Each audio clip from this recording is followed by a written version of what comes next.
So, last time on Bean Squad, we left off with George, or Air Jor, along with Gregor and the mayor, V. Palombi, meeting up with a wolf that had stood on its hind legs and said, Air Jor, is that you?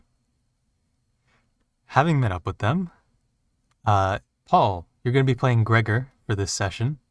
Ooh, wow, I okay. think I think I sent you his character sheet, I was wondering why I was sent Gregor's sheet. and so yeah. What do you do now? Either of you, and of course, Gregor. Okay. Remember that V Palombi is tied to your back with this magical rope that you can command with a word.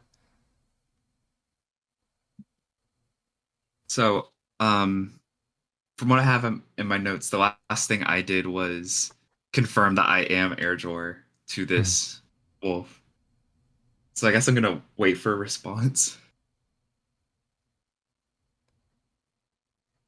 And who are your friends? Who Uh, hey George, who's that? I'm I'm not quite sure.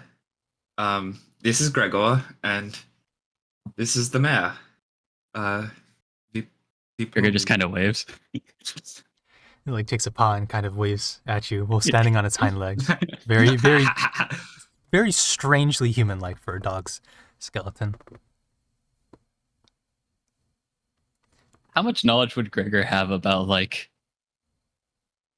magic like that? You can make a, I believe, magic would be. Oh, I don't have a character sheet here. the Arcana, Yeah, Arcana, but what main stat? I think it's Wisdom. intelligence. Intelligence? Oh, Mhm. I see. Yeah, you can make an intelligence check with Gregor. That would be a 7 to the intelligence check. 7 to the intelligence check. I mean, you've seen weirder things. This is believable.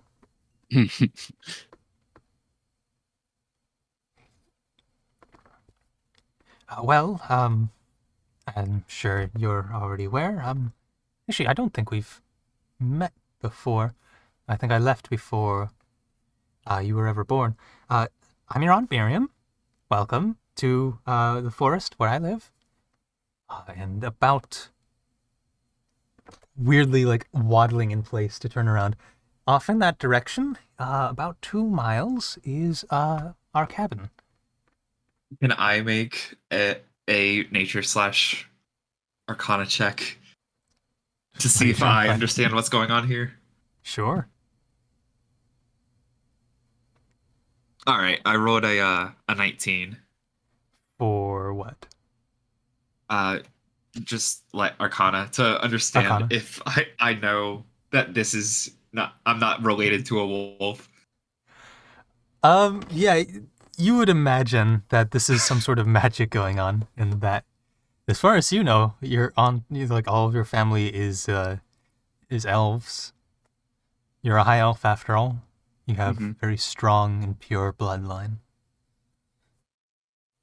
Oh yeah, and with V on your back, Gregor, she goes, "Oh, I'm also here, Miriam. Hello. It's been probably not a century yet, right? I don't think so. It's been at least 30 years if she left before I was born. True. I think maybe was it 70 years ago? Honestly, and this is the wolf waddling back in place to like turn around. Talking again. Honestly, I kind of lost track of time in the forest here. It's most days are kind of samey samey. You know, very very peaceful out here. Well, anyway, should we be off?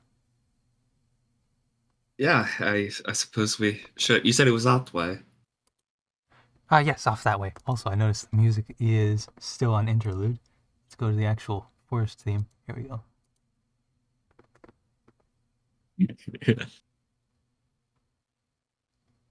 All right. And so the wolf gets back on all fours. Supposedly your Aunt Miriam gets back on all fours and just starts trotting off in a direction. So I guess we're following the wolf. Yeah, I think that's a good idea. We are looking for my brother after all. Oh yeah. My aunts would probably know.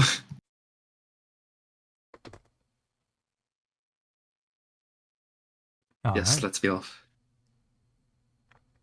So heading off deeper into these woods now. Of course, this is the local woods of Jasper, filled with a plethora of just different species of mushrooms and other sorts of growth. George, can you make me a Constitution check? Okay. I would also. Could I also after make like sort of? Oh, that's a natural one. Oof. All right. So with that natural Oh one, no. the back of your right leg, like the opposite side of your knee, is just like you notice that it's itchy, and then you just like can't stop focusing on that itchiness. It's just like really getting to you as you're following along. Is he like visibly itching or in distress about something? I think with a natural one, you can tell George is walking probably a little funny. Hey George, are you okay? Um, I thought these pant legs were long enough. I'm uncomfortable physically. Well, what happened? I'm like weirdly itchy on my right leg. It's Did you brush up against like a poison ivy? I I don't know. And add that to the canonical plants table. I'm know inventing plants. there's this plant I am allergic to, but I'm wearing pants. You know, I would have thought. I don't know. I must have brushed up against something. How far behind this wolf are you falling? Like, how many feet? Well, I'm not keeping up as well as I would like. Hmm. I'm a little distracted at the moment. Is that everyone question or for George specifically? Yeah. Everyone question. Probably following pretty close to George, so So maybe like 10, 15 feet? Or would you try and stay like within 5 feet? Like try and stay in a group? I'd say 10, 15. 10, 15? Okay. I've- All right. And then, Gregor, can you also make me another perception check? Actually, this dice is going to dice jail. This one also needs to go. You said perception, which is Yes. intelligence. Yes, I believe so. Actually, Gregor should have just his own perception check. Oh yeah, he does. Perception stat. That is for 5. 5 total? How Yeah. Okay. how like intense would this itch be? How do you mean content? Intense. Oh, intense. Like, if you try and ignore it, you just simply can't. Like, your mind is just like latched onto this feeling. What if I tried to like lesser restoration it? Okay. On the assumption that I've been poisoned in some way. Okay. Yeah, Lesser Restoration is a cantrip. It's a second level spell slot. Second level. Okay, yeah. No. If you want to use Lesser Restoration. Yeah, I mean it's really bothering me. Mm-hmm. Yeah, I'll go ahead and try to cast it on my leg. All right. So casting it on your leg, it does seem to subside. I would say it was probably something poisonous. In fact, in some measure. Must have stepped in something. Well, I hope it's not one of those poisons where you got to cut it off or something. I've had friends working in the guards who had to do that. Yeah, hopefully it won't come to that. I think I've fixed it. And from what I've understand, the spell I've just used clears up any poison effects, so we should be okay. All I'll right. just have to look out for the plants around here. With that subsided, go ahead and give me another perception check. Which one of us? Both of us? you. Oh. It looks like we're Yeah, trying to V, find v something. can't really do much forward perception. No, I'll give her one, just for the environment. Okay, so that's 10. I got a 19. 19. Is this something that would be more passive perception? That's a good point. Does Gregor? Gregor does have a Because passive Gregor perception. has a 12 passive Yeah. perception. Okay, sure. We'll use your My passive passive perception. is 14. If we wanted to 14? use. Because Yeah. we're not actively looking for something, are we? No. I wouldn't say. Other than plants, Mhm. Yeah. bad plants. So as you finish clearing up this itch, you do notice that Miriam is not within sight. What? Ooh. And since I had you roll the perception checks to look, George, with your perception check there, you would be able to notice or be able to hear that there is some scratching off to forward and to the left of your group. It sounds like claws scratching against a tree. Relatively small claws. That's concerning. I assume that's her. But it was in this direction. Wait, where did she go? Where'd who go? I thought we were... My aunt? So Gregor would have noticed that she's missing, but he wouldn't hear the scratching. Yeah, Gregor, you didn't quite hear the scratching. It's a little faint in the distance. Hey, wait, what? Where did that wolf lady go? I hear scratching, but it's off to the side over there. Isn't the way this way? I mean, don't wolves gotta like sharpen their claws or something? Well, my aunt might not be the only wolf in the area.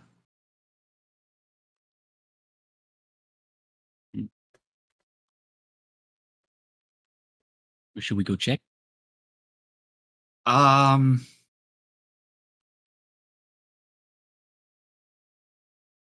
You know what? Let's go check. Let's go check. All right. So approaching this sound, are you just walking up? Casually approaches sound. I think Gregor would be like probably a little bit cautious, but not like weapon drawn or anything. Yeah, same here. All right. Do you want to stealth this? No. Okay. I don't want to scare anyone. So as you approach, this clawing against bark type sound turns into more of a digging sound. You can hear soil being flung. As you come around a grouping of trees, and this is a relatively short walk, maybe 20, 30 feet, but it was obscured just by dense foliage and all of that. You do see what looks to be the same wolf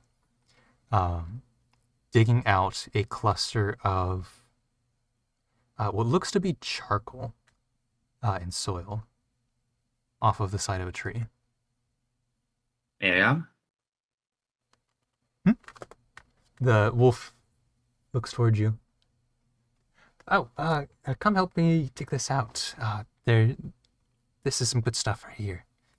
This is, if I pull out my mushroom table, oh man. Found a really nice cluster of cinderstone mushrooms here. Should help your brother. Yeah.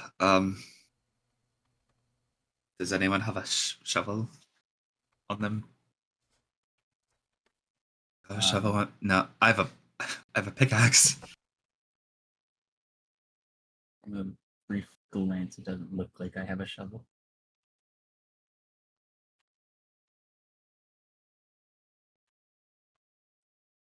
All right. I mean, we have our hands, I guess. So, getting a closer inspection of all of this, what you can see is that, of course, at the base of the tree, you can see your wolf aunt Miriam digging out this what looks to be a very light brown clump of soil covered in this black charcoaly exterior. And you can see that as similar clumps are on this same small grouping of trees that look to be sort of like tumors of this sort of black charred exterior all over this tree. What would you like to do?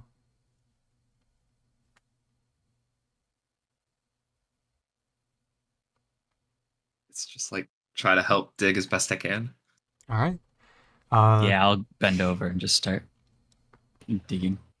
Let's make this a dexterity check, we'll say.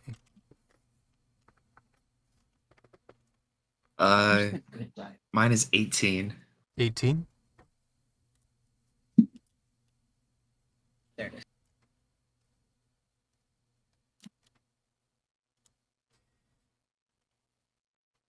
That's a 4. All right, so Gregor, with your strength, your big meaty hands, Big meaty claws.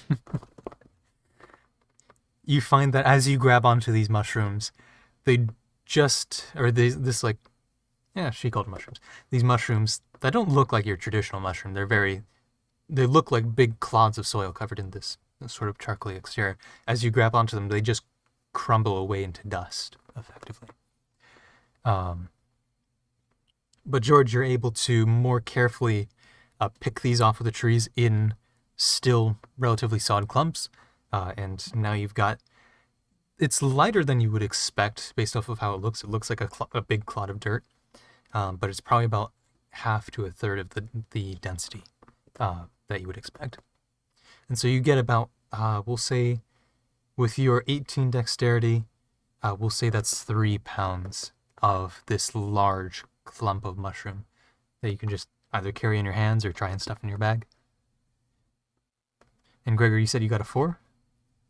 Yeah. You get about a handful.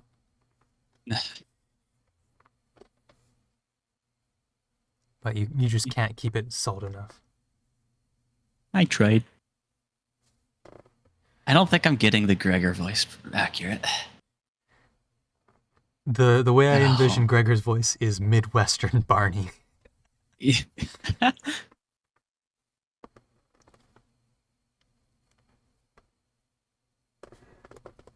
I've tried.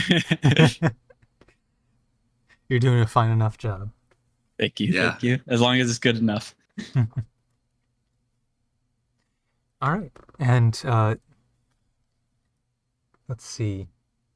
So your Aunt Miriam had also helped dig out probably about from the base of this using very non-dexterous wolf paws, probably about a pound, that she will just carefully carry in her mouth. All right, let's keep going. All right. Okay.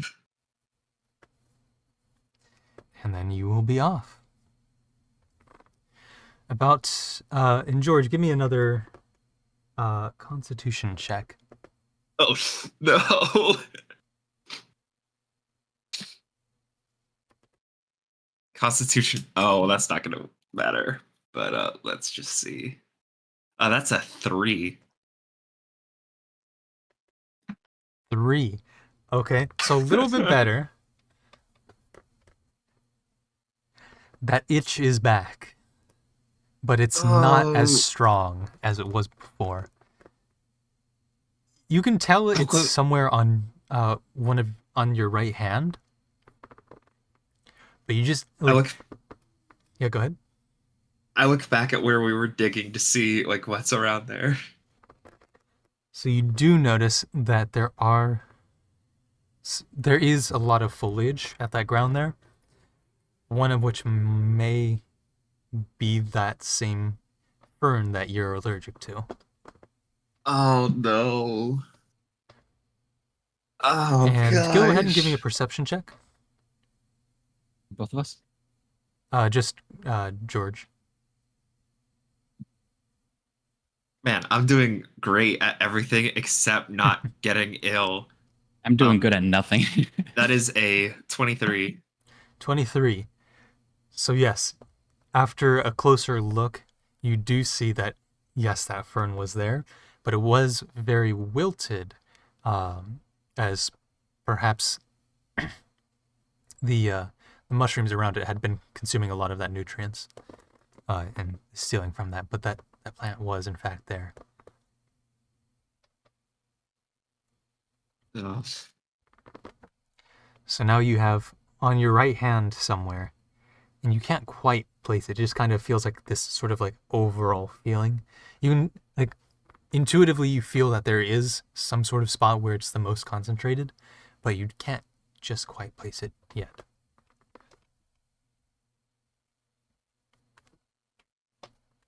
And it's on my right hand. It's on your right hand. Oh man. Okay, I'm just gonna.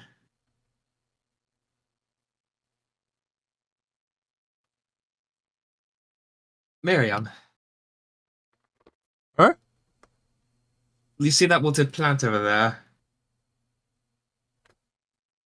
Ah.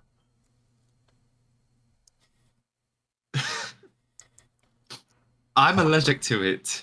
Do you have any sort of medicinal herbs that or something that might ease the itching?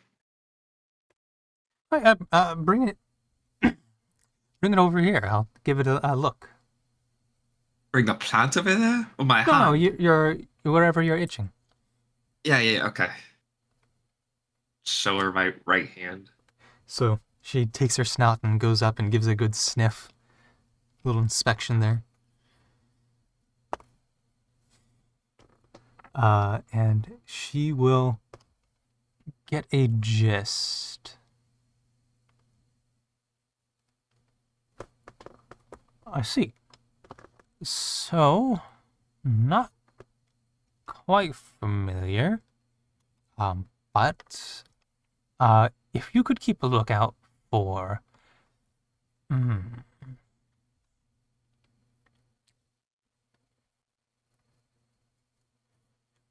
there should be,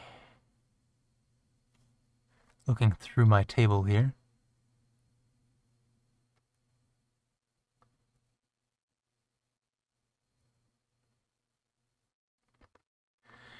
there should be some silvery, sort of translucent mushrooms, maybe south of my cabin that would be worth checking out. Alright. Alright, cool. I should Also, have some samples back at the cabin as well. I don't know if they'll work. perfect. And while I'm looking at my hands, how like dirty are me and Gregor's hands from digging? So, as far as dirt goes, relatively clean because you were as far as yeah, you were grabbing from higher up clumps, whereas Miriam was digging towards the ground. But there is a lot of like brown powderiness around that just from the mass of the mushroom. Yeah, Gregor, come here. What do you need? I'm just gonna clean our hands off real quick, and I'm gonna cast Prestidigitation to clean off our hands. All right. Okay. Gregor stretches out his big, strong hands. That sounded much different than I'd hoped.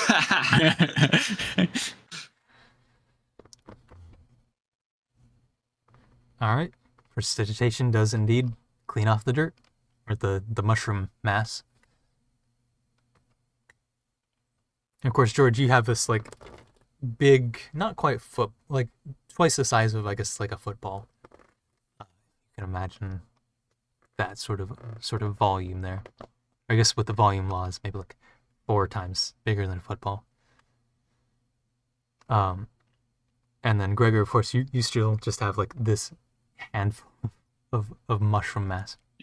Well, I did put it in my backpack. Oh, you wanted to put it in? Okay, sure. That works. Yeah. It's a little bit of a tight fit, but it would probably fit. They're called mushrooms for big boy. All right. So after a little bit more walking, you do end up at a small hut, best described as, I guess, solar punk turned up to like level 13. It's not only formed out of living trees that have not been carved but have been grown into the exact shape that is needed. These are all fir trees making up the different walls with a plethora of different colors of mosses covering up the walls, either making up the entire structure. You can't really tell as far as what the internal structure is, but on the outside you just see this sort of like veritable palette of mosses that sort of make up the different walls. Of course, with branches coming through gaps in those walls to make windows and different door structures. The door itself does seem to be a sort of like moss curtain, and of course on the roof, or I guess the base of these trees that have all come together for a single point that comes off into a much larger tree. On that sort of where the roots branch out to make the roof, you can see different clusters of different mushrooms that you've not yet seen being cultivated on the roof. So a very green house, so to speak. Well, this is it. Oh wait, because you picked up the mushroom again. She walks up to the door and just places the clod of mushroom that she had gathered by the door.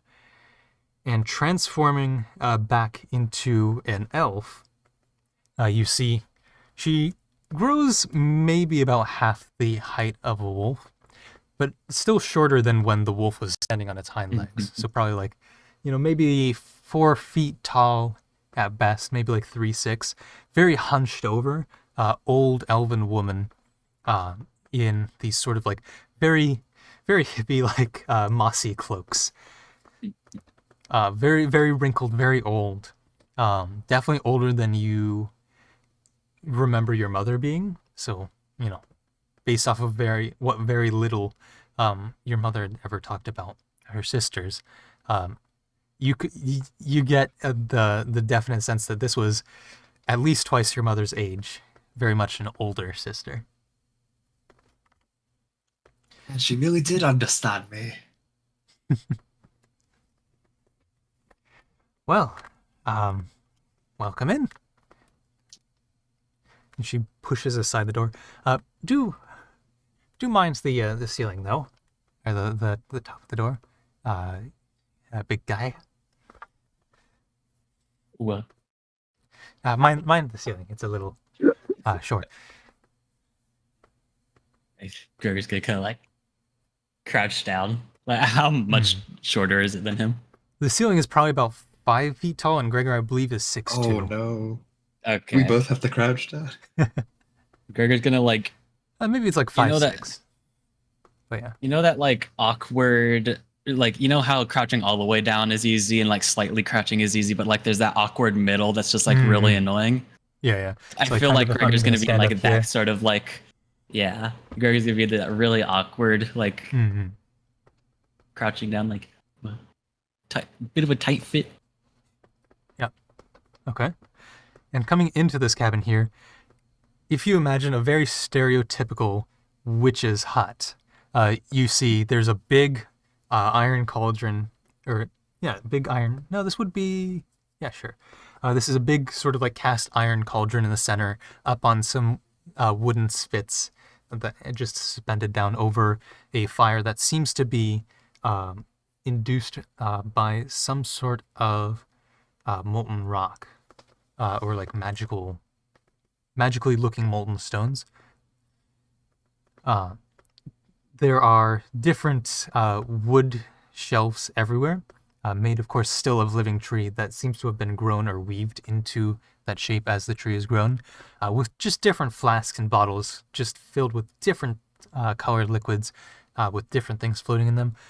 There, on one wall, is this sort of like planter's space where there's different shelves of different again, plants that you've just not seen before, not come across before, being cultivated in this space.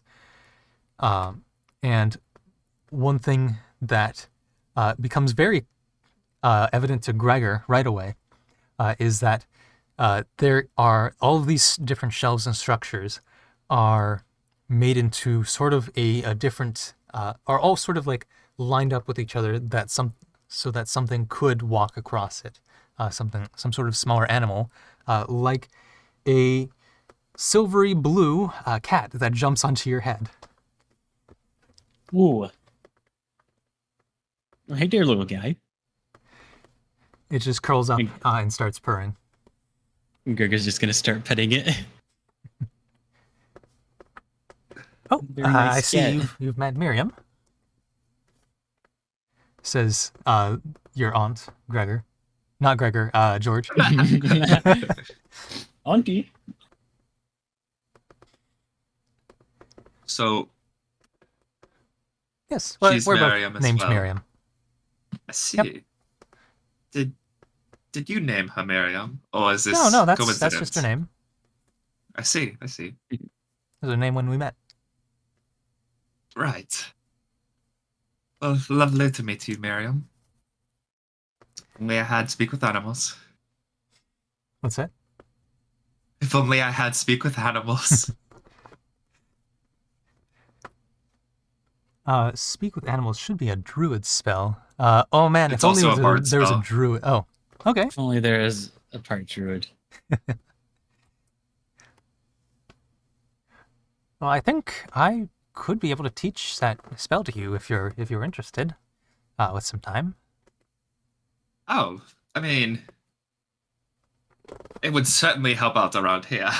That's for sure. And as you say that, this big bubble from the cauldron in the center of the hut just grows and pops and then goes back, and you can tell that this pot is at a very low simmer, cooking up some sort of reddish orangish liquid, somewhat resembling tomato soup. Oh, and of course, off around the corner, as you walk deeper into this space, you do see there is a bench in front of one of the windows that was sort of offset into the wall there, where you do see a definitely worse state than you last saw him in, but better state than V, Nuvian, sitting on or laying down on that shelf. Looks relatively comfortable, but for the leg that is still not correctly aligned, similar to how V's limbs are all sort of disjointed. Is he awake? He does seem to be sleeping relatively soundly. We can catch up later then. Well, welcome to the abode. Of course, your brother's over there, as I see you've seen. He'll probably wake up sometime soon. Of course, right now, if I look at the calendar, this is very late at night at this point. Yeah, If I open, Gregor and I have been going for a very long day. indeed. Yeah, this is very much towards the end of the day. In the morning, you of course had the Arbiter attack on Jasper. You took a rest as you escaped the city, or just after you escaped the city, and then through the rest of the day you've been walking over towards this area. So, Yes. is there a place that I can put a V? Oh, yes. We should have, just by the other window there. It should be a comfortable enough sleeping space. Okay. And Gregor's gonna go over there and be like, "Hey, can you please let her down, rope?" And the rope very elegantly, slowly lowers down V. Oh, yep. Thank you very much. As V kind of lays on her side. She can't very comfortably, lay on her back or her front. She can be a side sleeper in her current state. And honestly, I've not done much today, but I'm still looking forward to a proper rest. Not in that chamber, not in the forest. So if you don't mind, I'm just gonna right to sleep. Probably the most comfortable place she's ever been in the last. Wait, isn't she an few elf? months. Or is she an elf? Oh, she goes into a trance. My bad.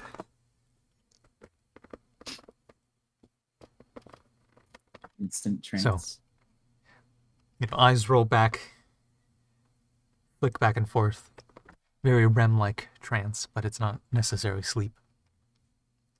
But she is just out. Oh, right. You two are carrying very sizable parts of that. Look back at mushroom table. Cinder stones.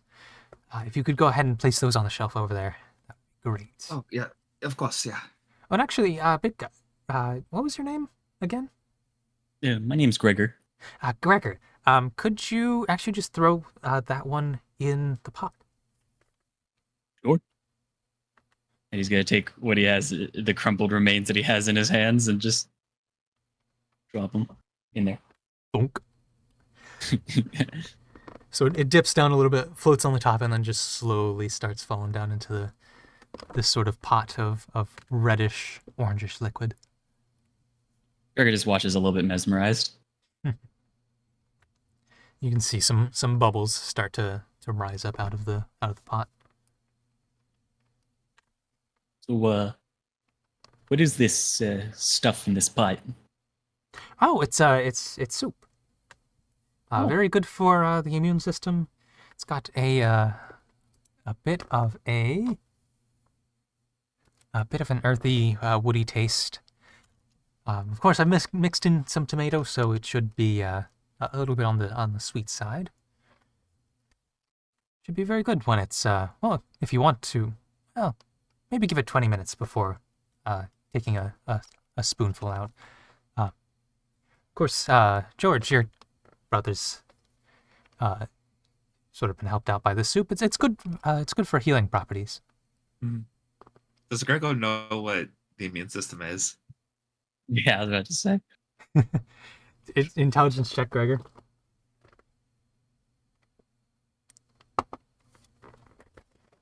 This is the one time I roll well. You said intelligence check? Yeah. 18 total. 18. Oh yeah, the immune system. That's just how you keep from getting sick.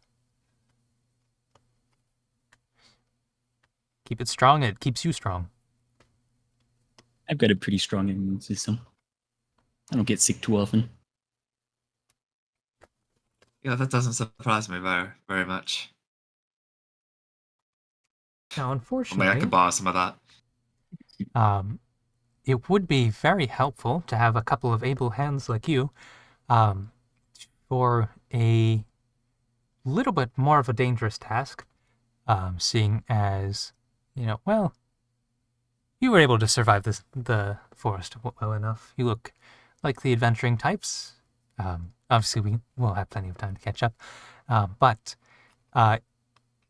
one ingredient that would really help boost this potion, if we could get some, is some emerald sea moss from over by the port. We've not been able to, well, we've not preferred to leave the forest here, but that moss does have a lot of ether boosting abilities and properties, and so if you could get that, that would be a very powerful healing additive to the soup. That could help perhaps both you and your brother.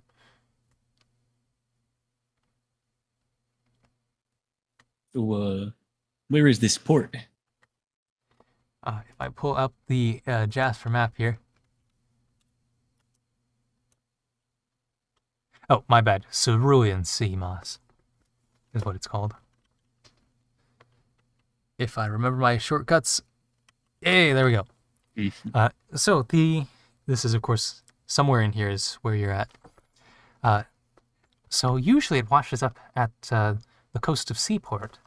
And that's where you'll best find it. Of course, it's near, I believe, your estate, right, George? Yes, it would be over in that direction. But I don't know how safe it would be at the moment. Are you familiar with what's going on in Jasper at the moment? I know that they're not the biggest fans of you and your brother, or at least your brother. So yes, that was going on, but Jasper is on fire at the moment. Oh, that's news. Yes, it's there's this. Are you familiar with arbiters? Generate from history, yes. From the descriptions I've read, that was an arbiter that we saw. And it burned down the city and was taking its inhabitants and generally turning the water to steam. It's a 2 on the inside check. She's just confused. But the Avengers have been extinct for all my lifetime, for sure. Yeah, I thought its extinction events were permanent as well, but it seems that they're back. I mended everything like a bud. Of course I did. You sure it wasn't like a big bird or a polymorpher or some sort of a big illusion? If it was something like that, it was the most powerful magic I've seen. It was carrying people off. It destroyed the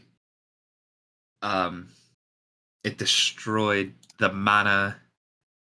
No, I don't know about the egoish mana, but well, it just destroyed everything in Jasper. Honestly, it the street paving was boiling.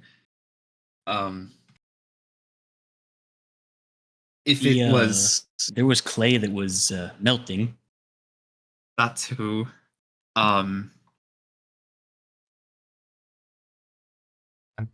does sound serious. Make a persuasion check. With advantage from Gregor's clay is melting comment. not the clay melting. Do I make the persuasion? No, it's just okay. George. All right, thank goodness I got advantage on that. All right. Okay, well, I got a 12 in total.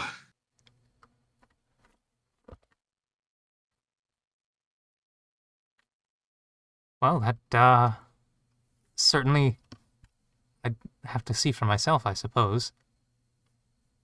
I've not I don't left know how this safe it would be forest to go in, there.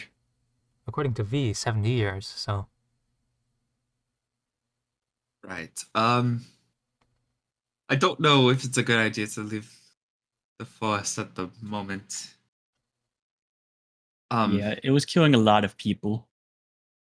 We were gonna come here anyways because we heard that Nuvian was here, but we really made our way here, or with haste, because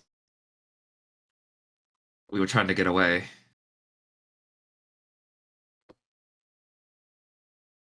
well, that's certainly quite dire news. Um,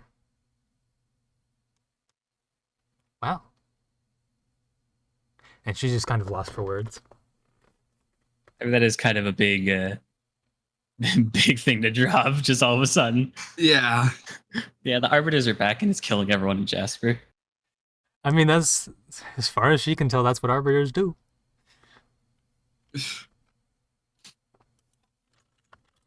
Can confirm that's what they've been written about.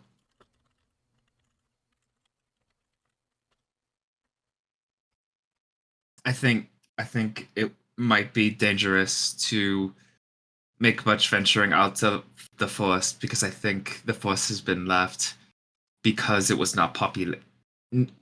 Well, known to be populated, like very easily discerned as populated. All it would take is an angry arbiter to remove this forest, and that would be not good.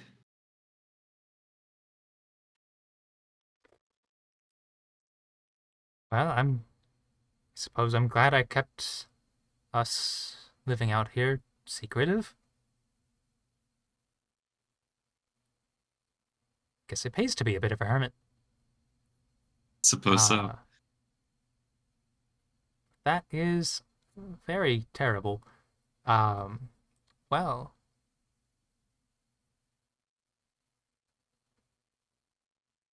that's a lot to think about. Let's have soup. Let's have soup. Yes, it's been a long day. You could go for some soup.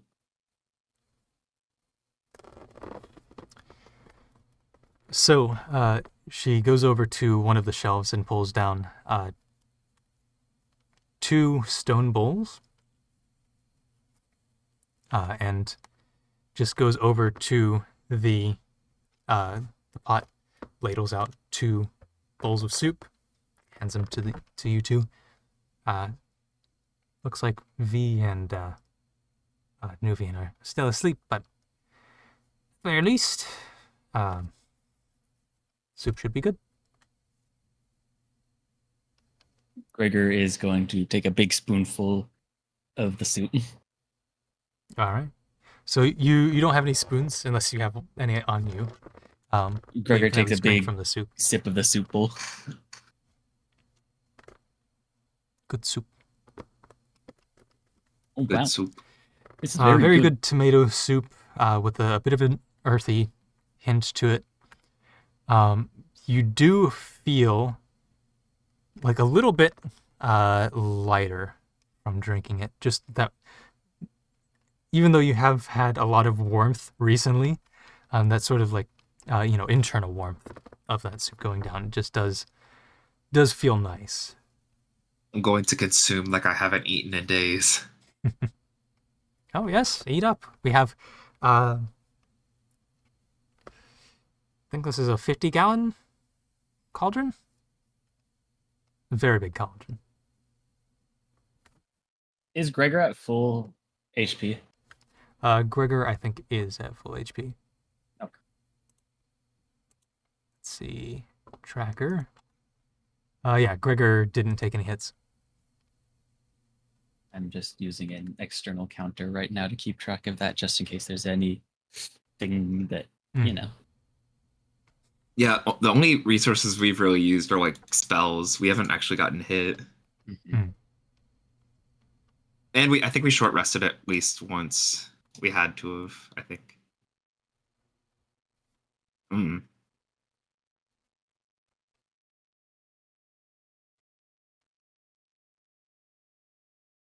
Thank you, Aunt Miriam. This is delightful. You're very welcome. I've cultivated soup craft for many, many years. And Gregor, at this point, Miriam the cat has gotten off of your head, is now sitting on a shelf, sort of just watching over all of you. I think Gregor's attention is gonna kind of like be going from the conversation to just like looking at the cat every once in a while. So the cat, And whenever waving you look every over, once in a while. does one of the type moves. They do. And its little paws are just kind of hanging off the edge of the shelf too. Very cute like. Gregor's gonna pet that cat again at some point, but not right now. And eventually, after you've had your fill of soup, you do hear Nuvian starting to wrestle awake.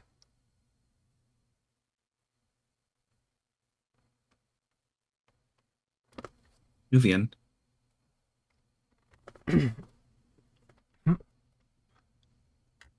Oh, hello, George. You made it. Who's that? That was Nuvian. George? Oh. Hello, Air George. See, you made it out. I see you have as well. Congratulations on surviving the Sivas, I suppose. You too. I see that. I see you made it they out put a you- lot better than I did. I see they put you in that chamber. Well, I think luckily I avoided most of the chamber there, but yeah, oh, yep, that is indeed Miriam. Yeah, she was in the chamber most of the time, luckily. It's Yeah. it's amazing how they can use technology that's that could be used for good for such horrible things. What even is that chamber? Is it like a gravity well or something? A gravitor? I'm not familiar. A with that. gravity well. Gravity well. You always were the one who was deeper into the books. I genuinely have no idea what that is. If Essentially. you don't mind. Oh, go ahead. No, you continue. I think you were about to answer my question. What that chamber is meant to do, as far as I understand, having seen similar things to that in Smeraldan health facilities, is that anyone put in there is able to be kept alive, at least just barely. Similar to preserve life spells, I believe they're called. But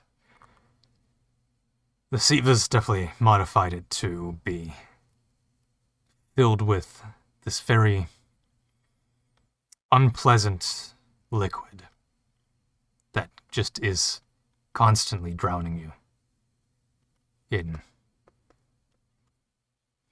what I can only assume is the blood and bile of people who have been in there before, along with whatever fluid they've filled it with. I don't know how long they've used it or how many people have gone through that.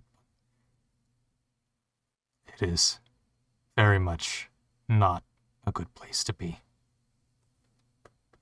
And Maybe they're amplifying the restorative properties, sort of adding a growth like effect to the liquid so that your limbs begin to grow out of proportion, sort of dislocate themselves. I mean, oh, no. well, Completely no. disconnected things. So the chamber is one thing, And obviously, they break your limbs beforehand so that they grow back and they heal back in the wrong directions. Right. Yeah, they were prepping me for that. So you did end up in their dungeon. That I am very sorry for you. I Yeah, the lizard folk that was the healer there often. yeah, I hope I never see his face again, and if not, it won't be his face for long. I I don't think you'll have to worry about that anytime soon. I would certainly hope so. I don't hope to leave this forest for at least until I can secure a good route out of the city.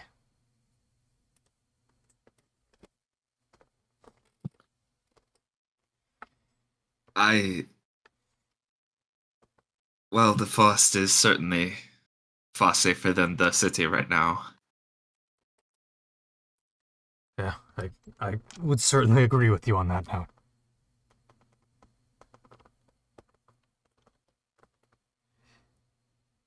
He says the arbiters, or an arbiter, had come back and destroyed the place. You of course know more details than I, George. Um, And yeah, And Nubian is he's- just befuddled by this idea. Is Miriam meant to be calling him George as well? Oh, no, wait, yeah, Airjor. I'm gonna write a big note on my paper that just says Airjor.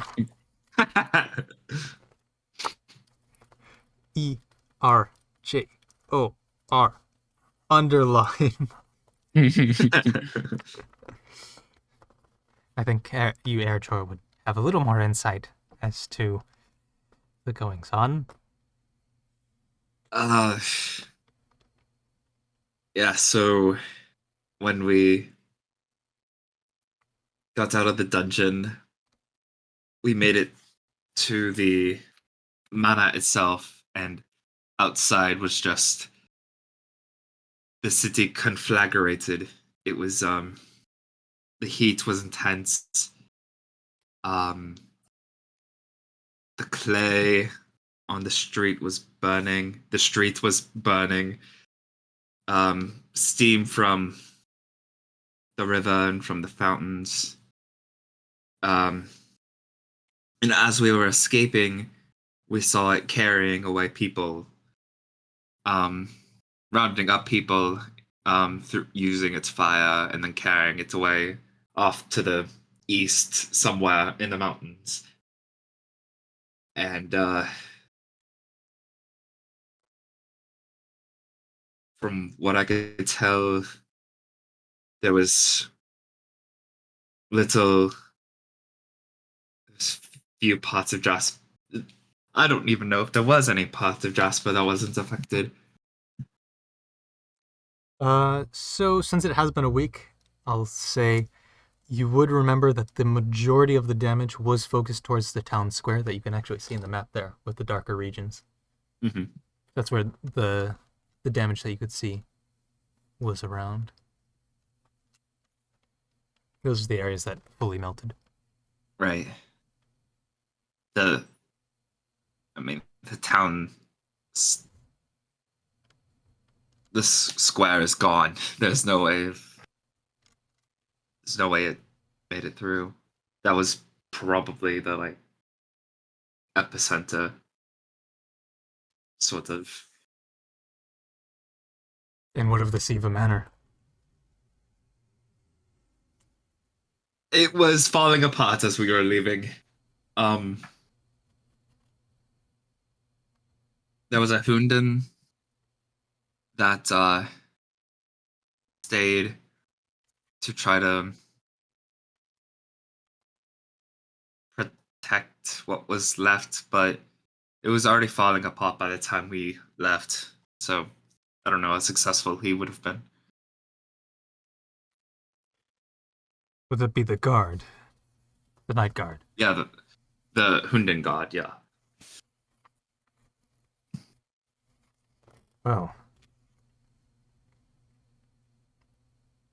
if the town square was hit, that would mean that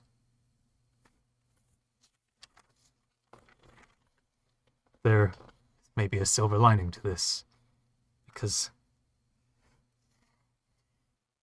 Conrad Thiva, the head of the Thiva family, was there. And what of I Annette? mean, Was she at the manor when it burned down? At a time, she was at the manor, but Annette is most certainly not in Jasper anymore. Annette has her own issues to be dealing with, I think, from what I have heard. What have you heard?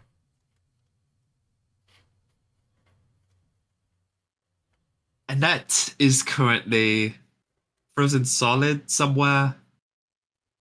Uh, Frozen solid. I thought you said there was fire and melting. That's and bit of a so departure. it is a bit of the it is a bit of that. Um,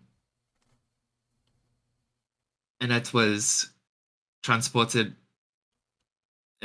to a far off distance. And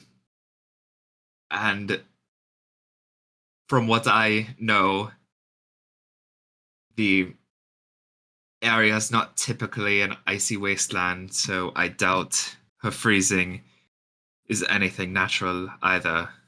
Probably as unnatural as Jasper burning to a liquid state is.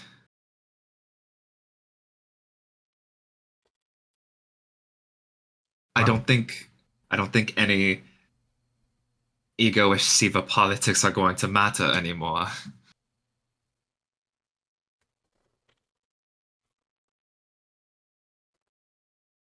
That's a lot to take in. Oh, and Thomas Siva got himself killed. No fault of mine, obviously. Something weird happened. He like Deception check. Did you say deception? Yeah, deception check. I mean, I'm not. No, I will. I should roll that. Roll with disadvantage because it doesn't sound like you're trying to be very convincing. Should I roll with No, disadvantage? no. I'll let it be regular. Yeah. All right, I got a 13. You got a 17. Hmm. He's just gonna nod in approval. Hold on. Yeah. Listen. He would have lived if he didn't act the way he did. I mean, three Sivas, all the major Sivas effectively taken out. That just leaves Donnie and Seaport. If I get healed, we could finish the job. Nuvian, there's an arbiter running around. Well, not running, but flying around. I mean, that may be true. But you know what they did to our brother, what they did to us. Do you know what the arbiter did to Jasper?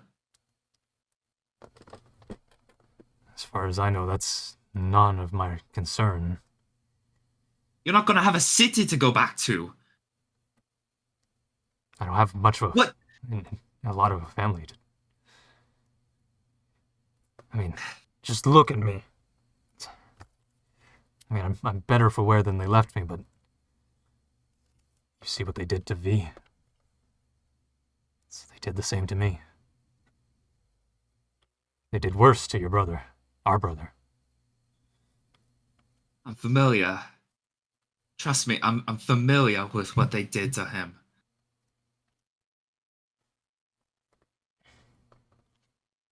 There are bigger things at risk, though, than the petty infighting between our families. I mean, there's a good chance our families, one of them might not, it might be improper to say families at this point.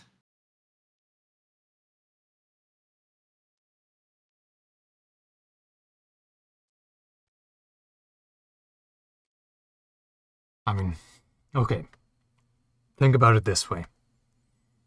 If you, strangely, don't want to take down the Sivas for our family issues,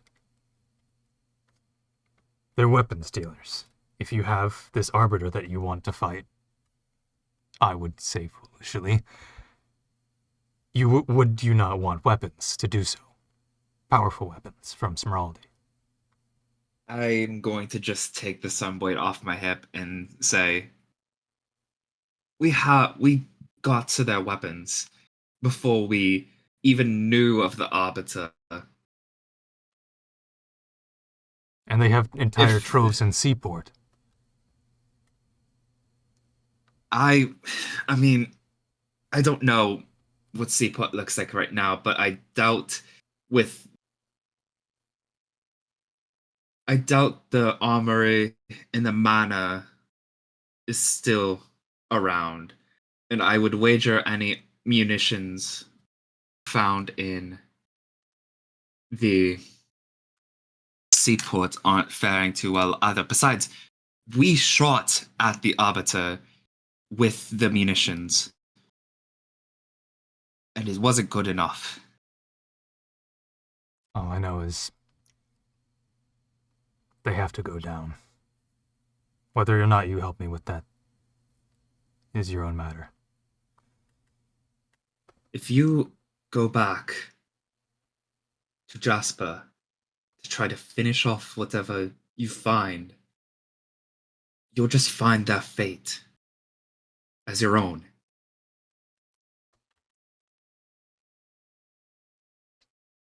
If I can seal their fate along with my own, it's good enough for me.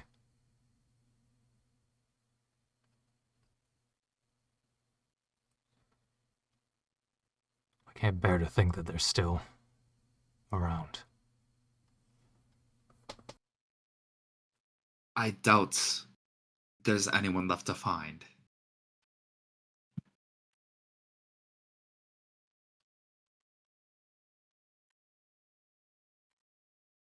I'd certainly like to believe you on that.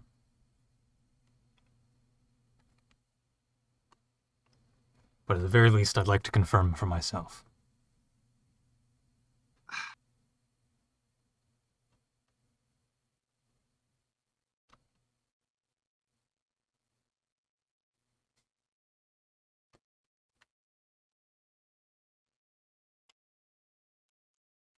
I mean,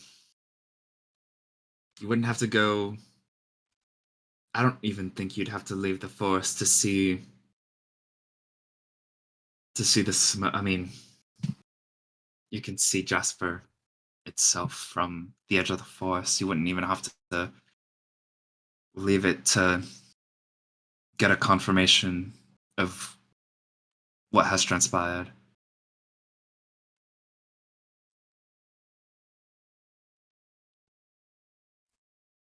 I would imagine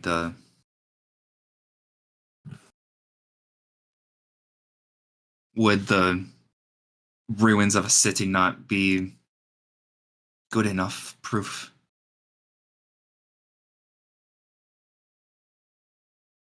And when I'm able to walk again, let's go and see.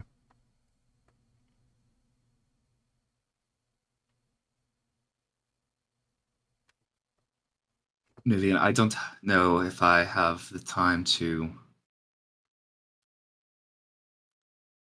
stick around to help confirm my story.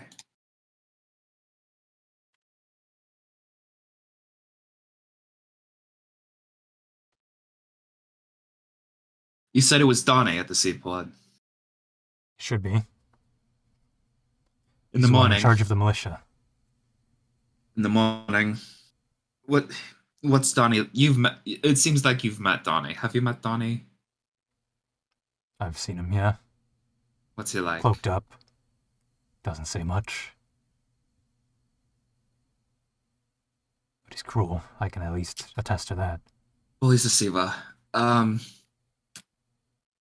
In the morning, I can try to contact him. And, well, I imagine if contact were to be successful, it wouldn't even be the tauntings or jabs you would expect in a normal circumstance, but rather the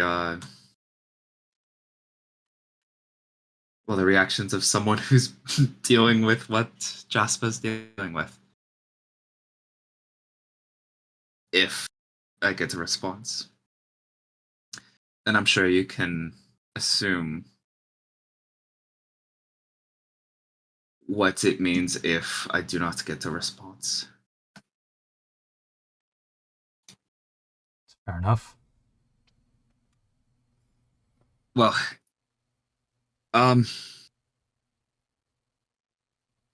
you clearly need your rest. Me and my compatriots, we need our rest. So, yeah, I'll do that first thing in the morning, I suppose. All right.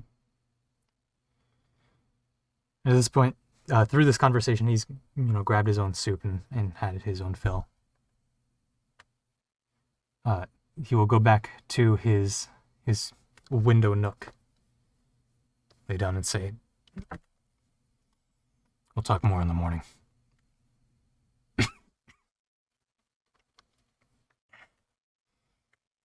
And then turn and just face the window, not towards the interior of the room.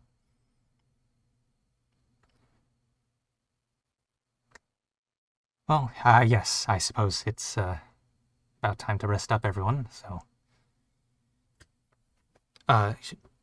your Aunt Miriam will go ahead and cast a spell off towards just one of the open walls, or one of the open spaces in front of one of the walls. Obviously, all the walls are coated in different shelves of different trinkets, but out of the ground will grow out 2 properly sized moss beds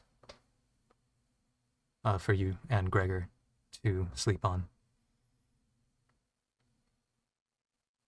Oh, wow. Thank you, Miriam. Thank you.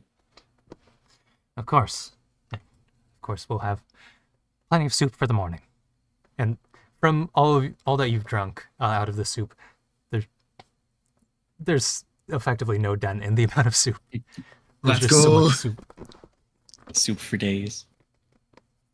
It's like that 50 or 60-year-old soup that's still being sold. The Eternal Have you Pot never or heard of whatever. that? Yeah, the Eternal Pot. I haven't heard of this. Oh, it's a fantastic. Yeah, I've never had it, obviously, because it's like across the world. I don't know where it is, but Perpetual it's somewhere in stew? Asia. Perpetual stew, yeah, that's it. So, your Aunt Miriam will go ahead and turn back into a wolf with a wild shape, lie in front of the warmth of the fire underneath the cauldron, after doing a couple spins around. And then Miriam the cat will go ahead and join her, just curl up on top. And they're going to go to sleep. Or trance. I don't know, Miriam can probably sleep as a wolf after transforming. Sure, Lucky. why not? She's not still a wolf, is she? She turned back into a wolf. with Oh, wild shape. oh, okay.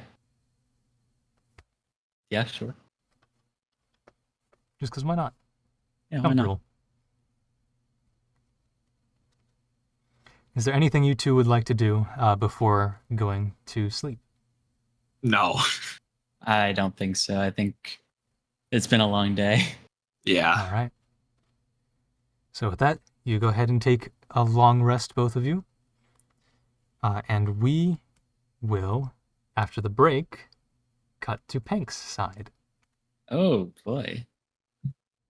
So, we are back in the Ankek tribe, the Ankek village. Of course, with plenty of snow on the ground. Mhm. And where we had left off most recently, I think you had just rescued your parents. Yep. And I think I went to Kleck's house. Was that? Yeah, you had gone to Kleck's house Was that before? before. Okay, yeah. They had some nice fish soup. Mhm. Or stew, I think it was. Yeah, you had gone over here and just rescued your parents. Yep. And I believe that's where we left off. I think I was going to get the consciousness shifter because I don't think I had Yeah, you've not yet retrieved that. retrieved it. Yeah. I think I was gonna be doing that. Okay. So, heading back down towards your cabin here, you do see the cavity where you had been melted out. And in the wall of that cavity is, of course, Anatsiva still grasping onto the consciousness shifter.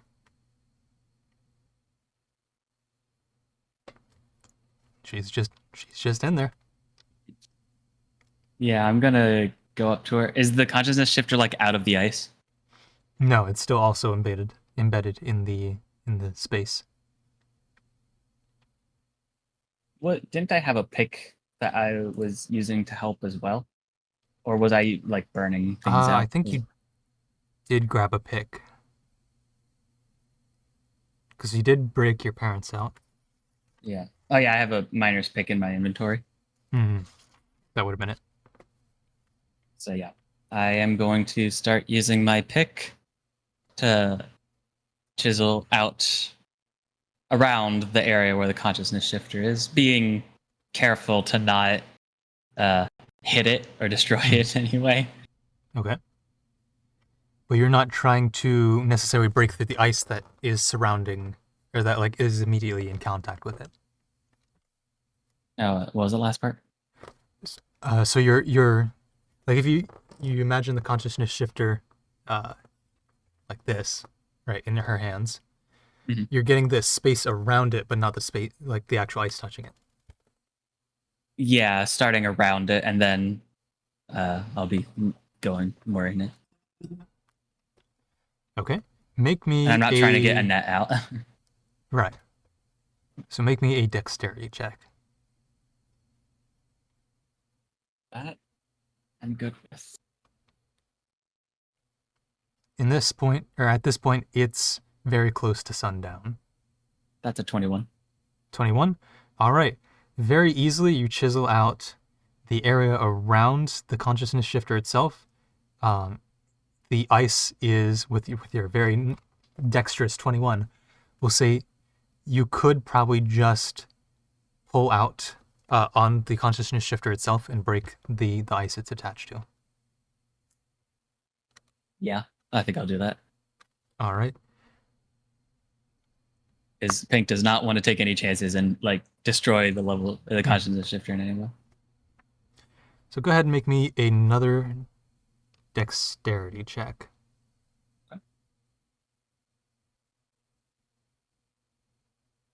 14. 14? Okay. So as you pull, you do begin to separate out the consciousness shifter from Annette's hands. Or hand, I guess. But as you do, it does noticeably twitch her hand. Make me another dexterity check.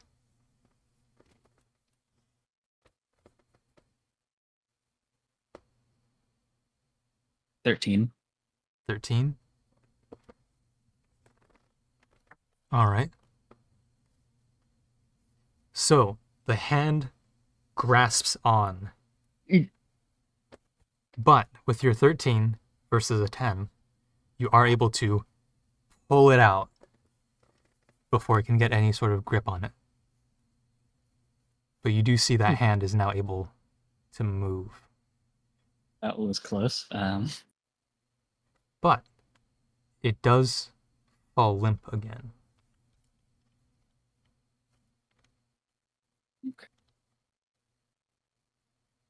So the consciousness shifter is still like in a thing of ice.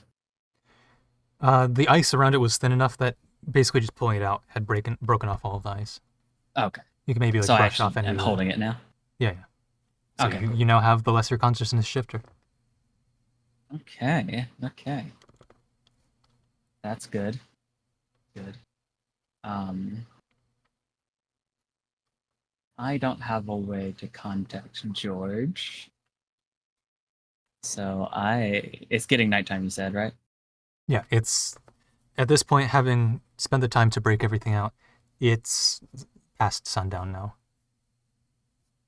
I assume everyone would have packed it up for the day and is Yeah, you can see most or people. is Most people who aren't frozen are in their cabins if they're not also frozen, or their Yeah. huts if they're not also frozen. And you can see there's fire inside from cooking and such, including your parents. Yeah, I'm gonna go back to my parents' hut. All right. Welcome back in, Hank. We Thank should you. have some fish from outside of the village this time, or outside of the tribe this time. Ready in about another 10 minutes or so. Suomi boy, tell me about your adventures. It's been 4 years. You're just about an adult Yeah. now. A lot has happened over the past 4 years. Gone just exploring all around till I made my way to a place at the time called Dolam. Okay. Doesn't register from what I remember. Actually, I'll give him a history check. 7. Yeah, no. I've not heard of it, but what's it like? What's there to do? Well, didn't really get to explore the city all that much because the day that I got there, there was supposedly not supposedly, there was some sort of terrorist attack against the mayor. Oh, that's a lot of. That sounds very exciting. And I, along with a few others, did help fend that off. I see. So you won in a battle. Yes, that's a way to put it. Congratulations, me boy. Thank you. Sounds like you've become a fine man. Fine bird.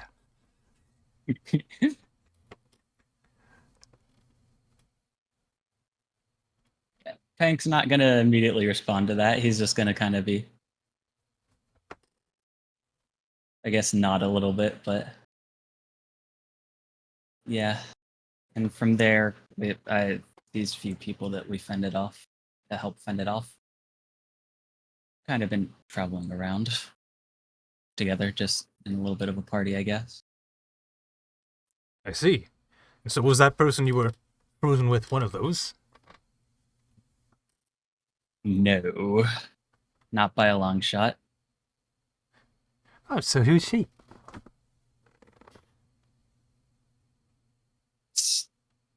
There's apparently a lot to this that, frankly, I'm not up to date on, up to speed. From what I've gathered, this is like one of the heads of a powerful a family from this one city named Jasper. Oh, I think I've heard of that. That's in the north, right? Do they mean north of here? It seems like it. Correct me if I'm wrong, but Jasper is not north of here. Correct. uh, no, it's, I believe, more south from here. Ah, But it's apparently this family is in some sort of power struggle in the city with another powerful family who the son of which one of them was the one that I'm traveling with. I don't know, to be honest. All I know is she's to my traveling companion, uh, the bad one.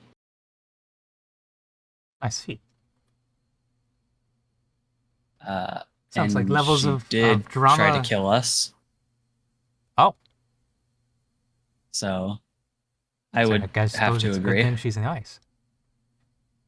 Yeah. Yeah. She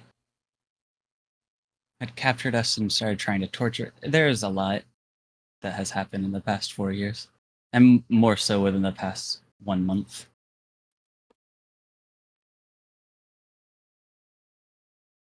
Well, I suppose I'll say you've seen much adventure then.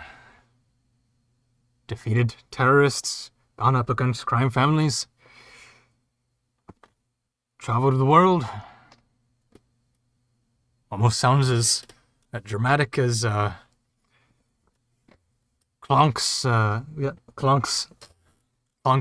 courting of his wife.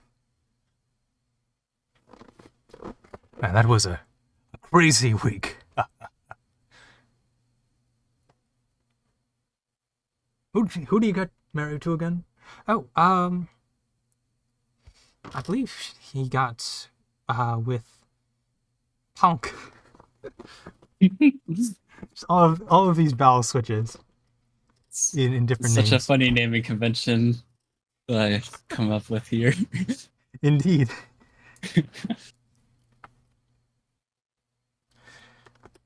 Well, fish? That would be great right about now.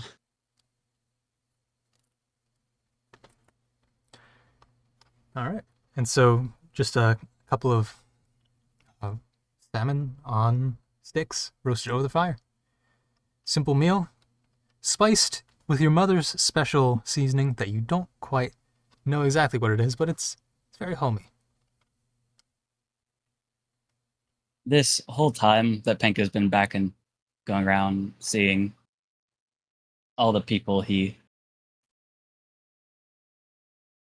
had known until he was exiled is bittersweet.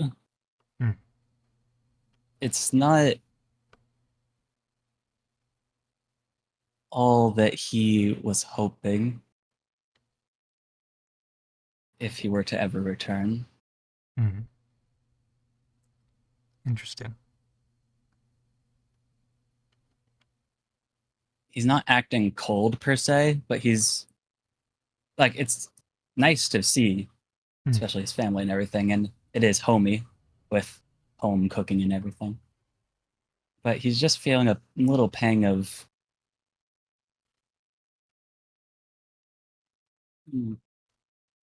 not what he was expecting to feel.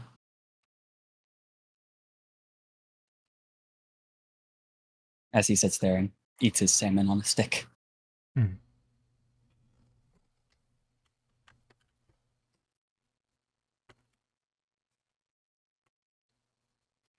They both got the same insight rolls. Both a natural 6.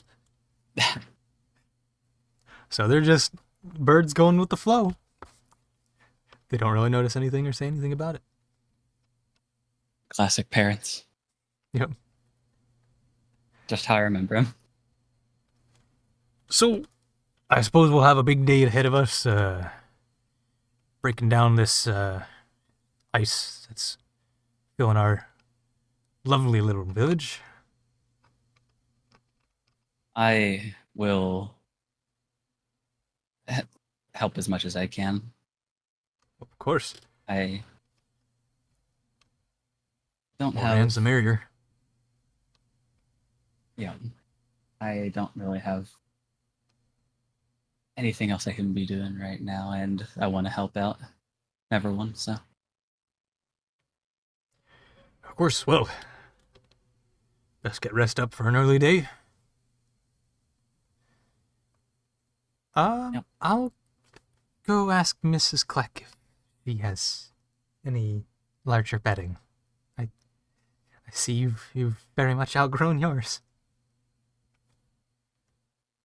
And your mom's accent is just going everywhere. yeah, no, that's just how I remember. She always did that. Yes. Classic motherly trait. Classic mom.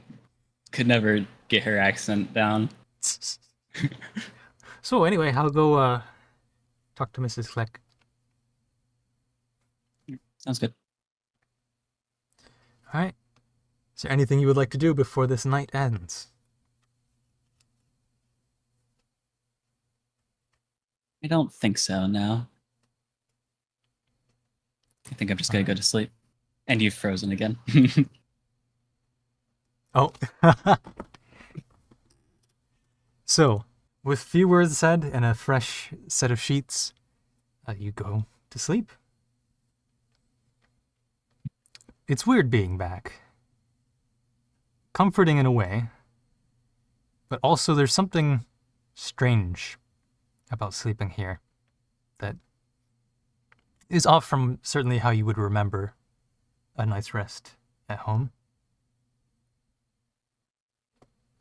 You feel like from the senses you've built up over your adventures, there is perhaps a high level of ether in this area that sort of just flows directly through you.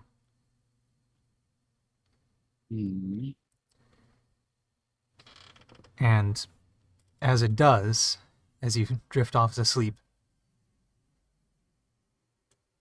you're just very peaceful, yet very invigorated.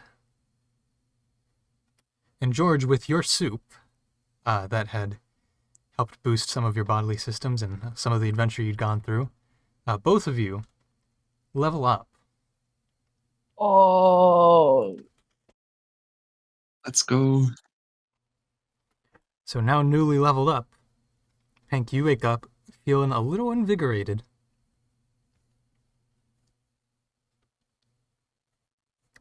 A little bit stronger.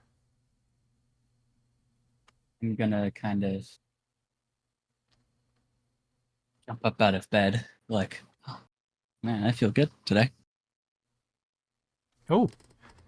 And your dad sees this and gets up. Well, I see you're ready for a good day of work. Grab your pickaxe and I suppose we'll be off. You can see your mother's already out of the hut. Let's get to it.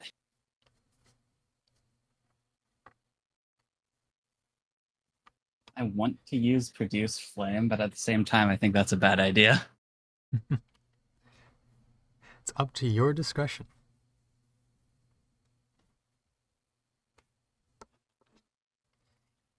So, going outside, you've got a handful of ice crystals near you.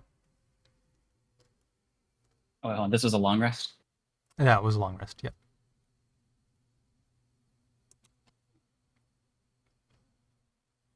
You've got the one that you were in with Annette Siva, which I should place a token for. Would that get rid of my level 1 exhaustion, too? Yeah, it would have. So Annette is in there. She's frozen.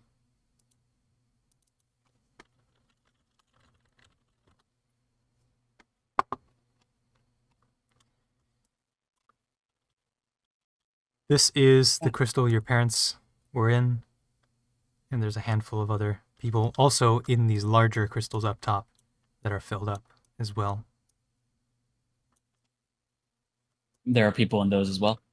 Yeah. There are people in these larger crystals, as well as people also floating in the lake. Oh, I think I'll start going for those ones first. For the lake? Yeah. All right. So there are, based on how you want to spend your time, go ahead and roll me a strength check.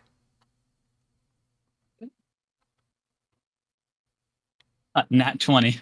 Nat 20. All right.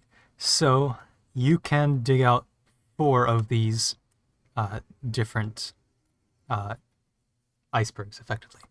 Which one would you like to start out with? Let's do the one on the left. On the left. All right. So you and your dad start over here. Start working. There are 3 Aarakocra that were encased in this. Slowly, you start digging them out.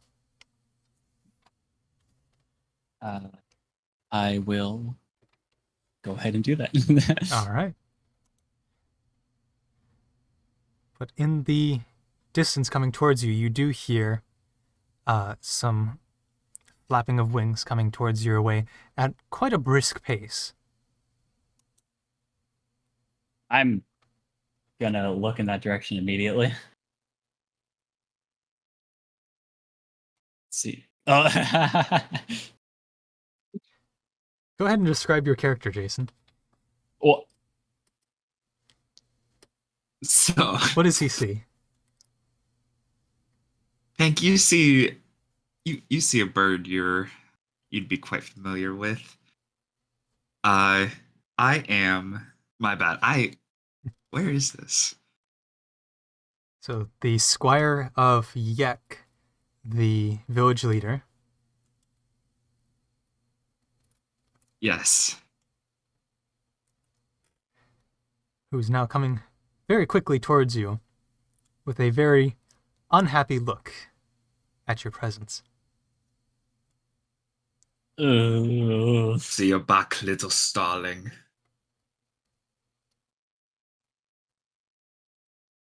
Hank is gonna kind of like instinctively straighten up a little bit at the presence. You've already forgotten your manners.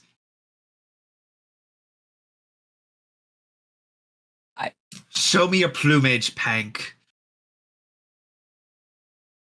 Arms out now. Hank is gonna like just.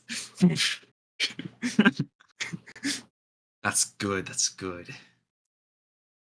Yes, your colors have deepened. That is good. You cannot forget who I am. I'm Squire Fank. How dare. That is okay. Hold on, did you say Fank? Yeah. Okay.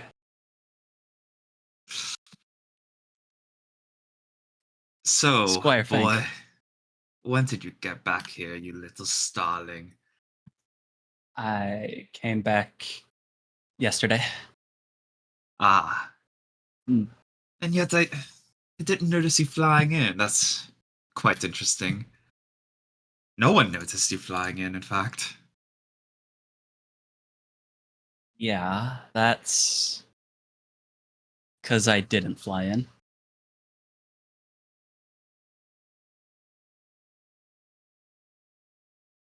You just waddled your way into here. More got transported here magically. I was about to say,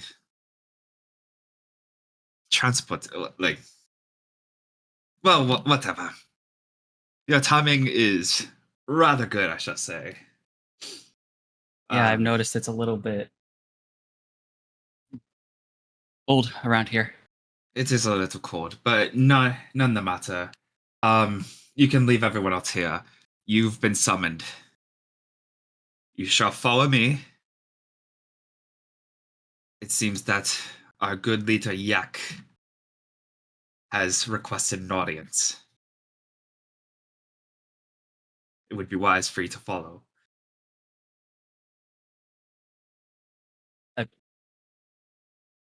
Come along. Yak. All right. Yep. That was. Sorry, I'm just. Yep. Let's go. So from these icebergs up into and around some of the crystals that had gotten some of the main pavilion area, or the like stage areas for different festivals, over to here, which is underneath one of the larger pillars that have stretched out over this area. You go into this carved out ice tunnel into what are the very roughly carved out into what is the very roughly carved out interior, like in English, of Yek's effectively throne room. Well, I see we have a little bird here who has come in without permission. Thou hast besmirched the honor of this Ankek tribe, and thou shalt prove your worth to enter back or be gone. Yes. Image Peg.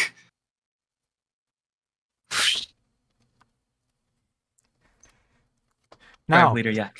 if you I wish shall- to re-enter this tribe, you must pass the trials 3 to enter into our domain once more.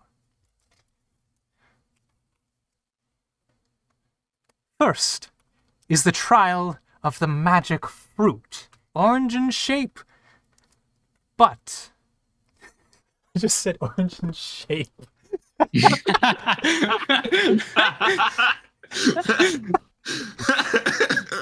Orange is shaped and round in color. Orange in shape and round in color, found under the darkest branches of the highest bush. Now be gone! Whoosh. And I'm off. I guess. I go. All right. So, leaving this icy cavern, where this is on all you. What are you doing? So I would just like to say, Pank is just acting kind of out of like shock and some residual instincts from when he was still in the tribe. So it's not like he's. I'll get to that. He for now he's acting out of shock and just residual And instinct. This is what Fank looks like, of course. The green bird.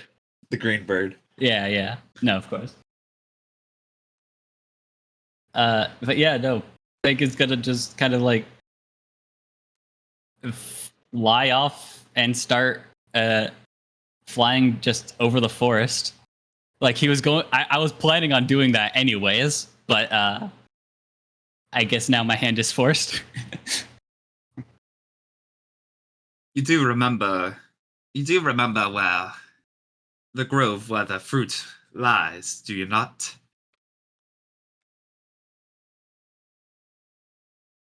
Can I make a history check? Sure. Roll a history check.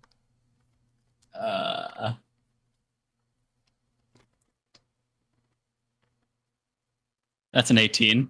18. Okay. Often you would know that when someone goes to find the magic fruit, they do go toward up the river to the northeast. That's how they start their journey out of the village. Yeah. So I'm going to. I do want to say, while I do know that it's probably a little bit shaky, so I am going to fly in that general direction, but probably a little bit off course. So I'm probably Okay. going to be going like more northeast, not like along the river. I'm gonna take a All little right. scroll out and just interesting.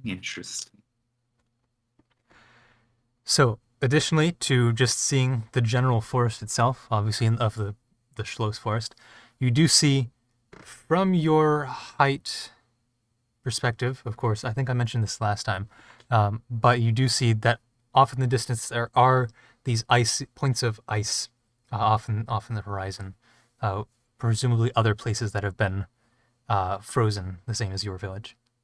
Mm-hmm. Yeah, so I'm just gonna fly in that direction, both observing the landscape that I once knew, but is now covered in ice. All right. And also just more doing that than looking for the fruit, but I am going to be kind of like passively seeing if I see any grove or anything. Okay. Because I think this is the general direction. So, there are a handful of different groves of, there's large, areas, small areas all cleared out. You're not entirely sure which one is the one you're looking for. You don't know any more about the search for the magical fruit beyond this. Mm-hmm. I'm. So you say there's like many? There's a plethora of different groves of varying sizes. I'm going to go to the biggest one that I see. All right. So landing in this grove, or this big clearing, effectively, it seems to be relatively empty, a relatively empty field. There, the hill itself is the high point, or the grove itself is the high point of a larger hill structure. There seems to be evidence of things traveling through this area, whether or not you can make whatever checks you want on them. But yeah, there are tracks through this field. The grass here is probably about knee height. But other than the tracks, there's not much of interest here off of initial inspection. Then I'm going to take off again and now go to a different grove. All right. And of course, along with you, you do have name Thank following along. Oh yeah, that's me.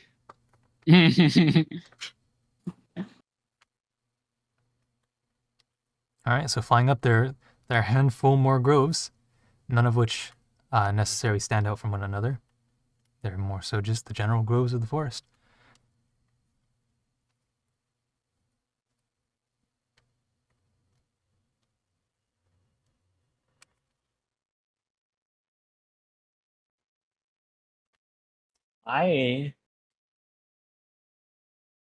How high off the ground would you say the tree line is? We'll say rough estimate 50 to 70 feet. Okay. Okay. Yeah.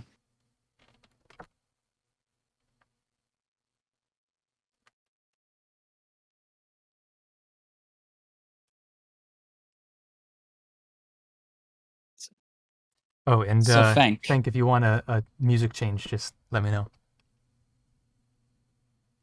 We could probably go back to the little area theme.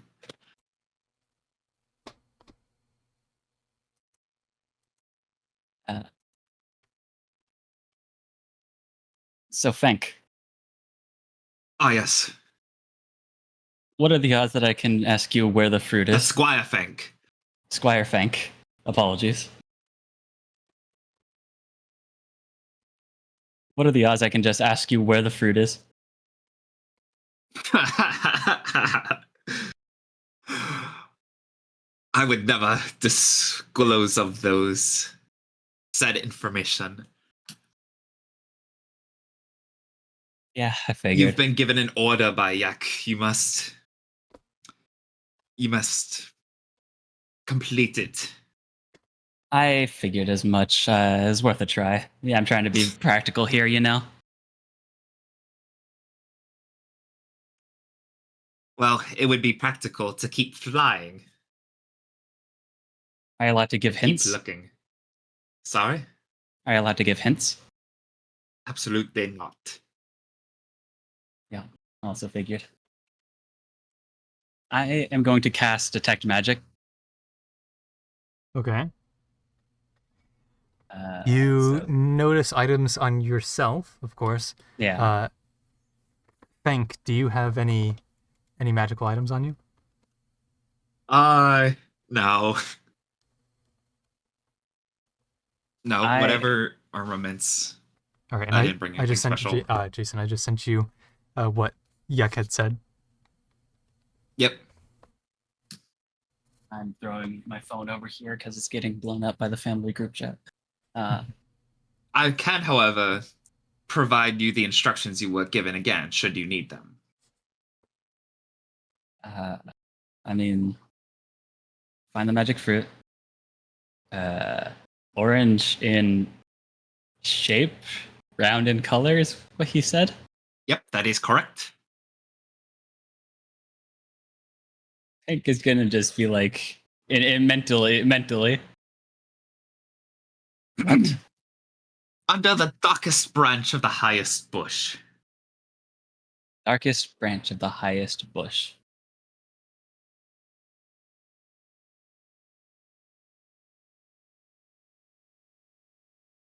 I mean, I think Yeah. it's quite straightforward, but we all I mean, have to make this such. I mean, I guess I'm gonna be just looking out for groves that have tall bushes. As I with my 10 minutes of concentration from detect magic, instead of like landing in the groves, I'm going to just fly down and circle around them. Okay. See if my 30 feet of detect magic when I'm flying low around the grove will pick anything up. Okay. So as you fly, you still don't pick up anything of particular interest.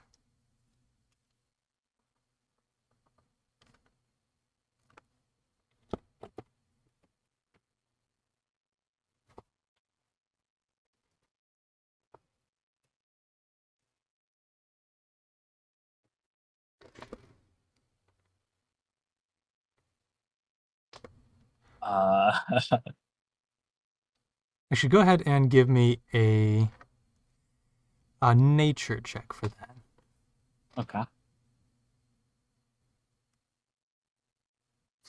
8. 8. Yeah, unfortunately, nothing does come up for you in this forest as you fly over.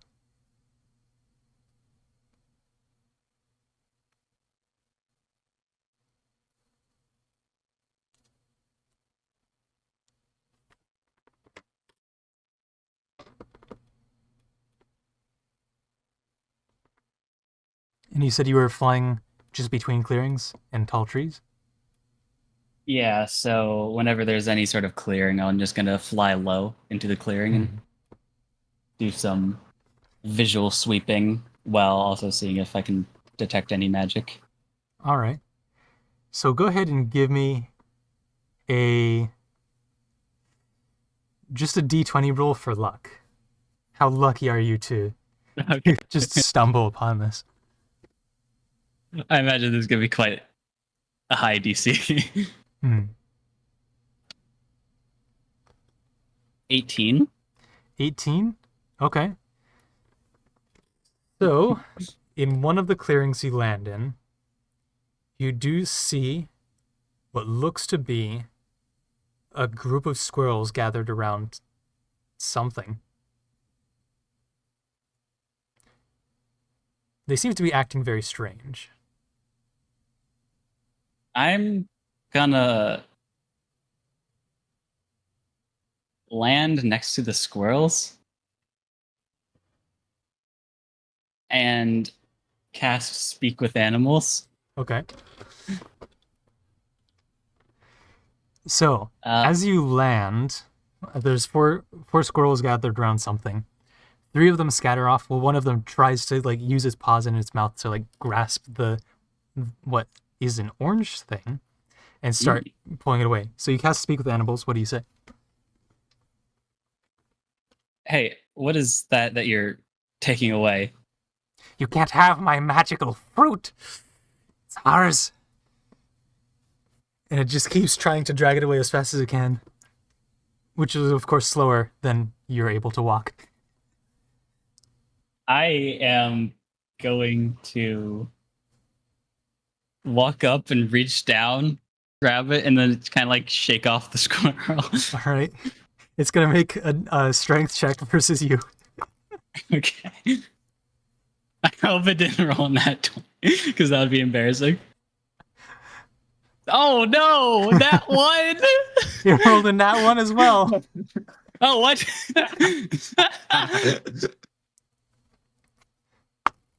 It's going to attempt to very foolishly try and just like jam it all into its mouth. It's a very small chunk of what looks to be part of a larger fruit. It gets most of it in, but it does just run into a fact that there's a size limit to the mouth of a squirrel. And the thing it's trying to like shove into its mouth is much larger. It gets probably like 3/4 of the chunk into its mouth. You're both still holding on to it. So, by the way, Speak with Animals lasts for 10 minutes.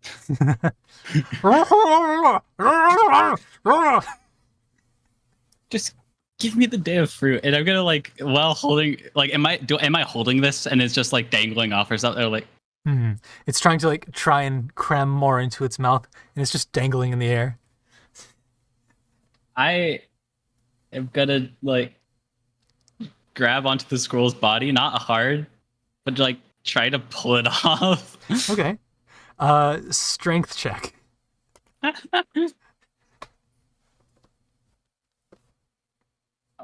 11. It also got 11. Seriously.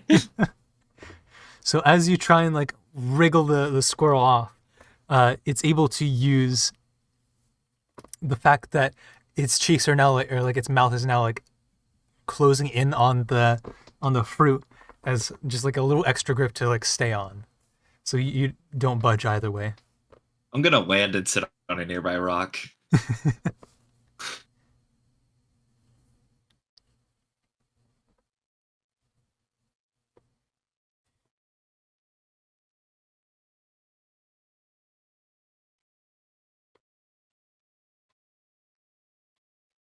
Are you gonna keep trying to pull it off, or are you gonna just like pause for a second to think? I am going to just keep hold of the fruit and then just start flying off. Okay. I have the fruit. Yeah. It just has a squirrel on it.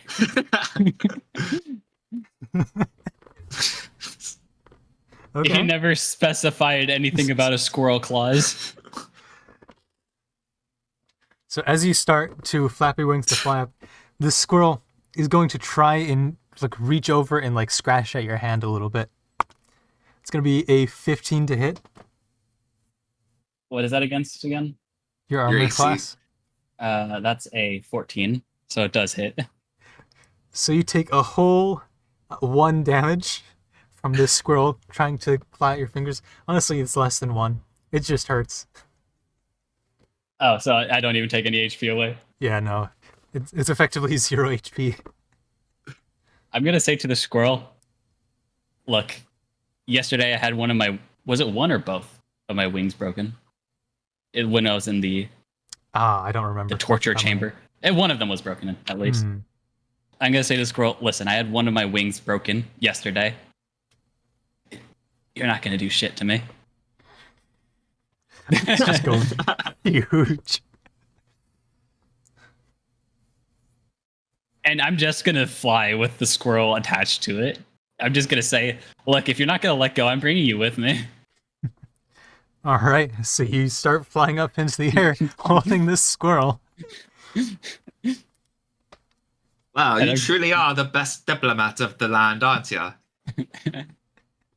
Hey, look, tribe leader Yek never specified that it had to be free of any squirrels. Oh, Tribe Leader Yak is very familiar with what he instructed. Don't you worry. And I'm gonna just fly my way back to the village All right. with this squirreled up fruit. So the squirrel is going to try and eat the fruit as you're flying. Bastard. Gets a 4 on that check.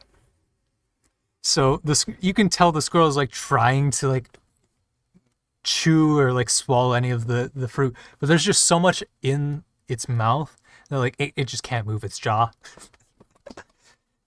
Do I notice it trying to do this? Oh yeah, you can see like it's like it's squirrely lips trying to like move around the fruit at all, and like a little saliva is kind of like dripping out of it, but it's like it's just not, can't do anything. I'm gonna say to it, if you keep that up, I am gonna kill you. You to an inconceivable degree, the eyes somehow get wider.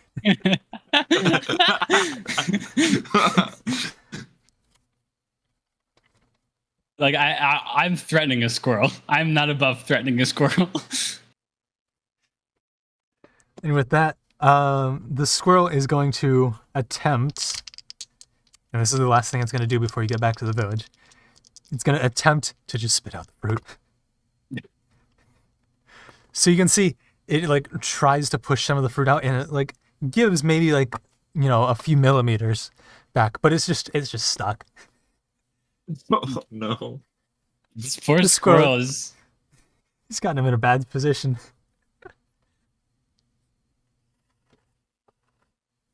I'm gonna fly under and just sort of try to start yanking the squirrel off the fruit.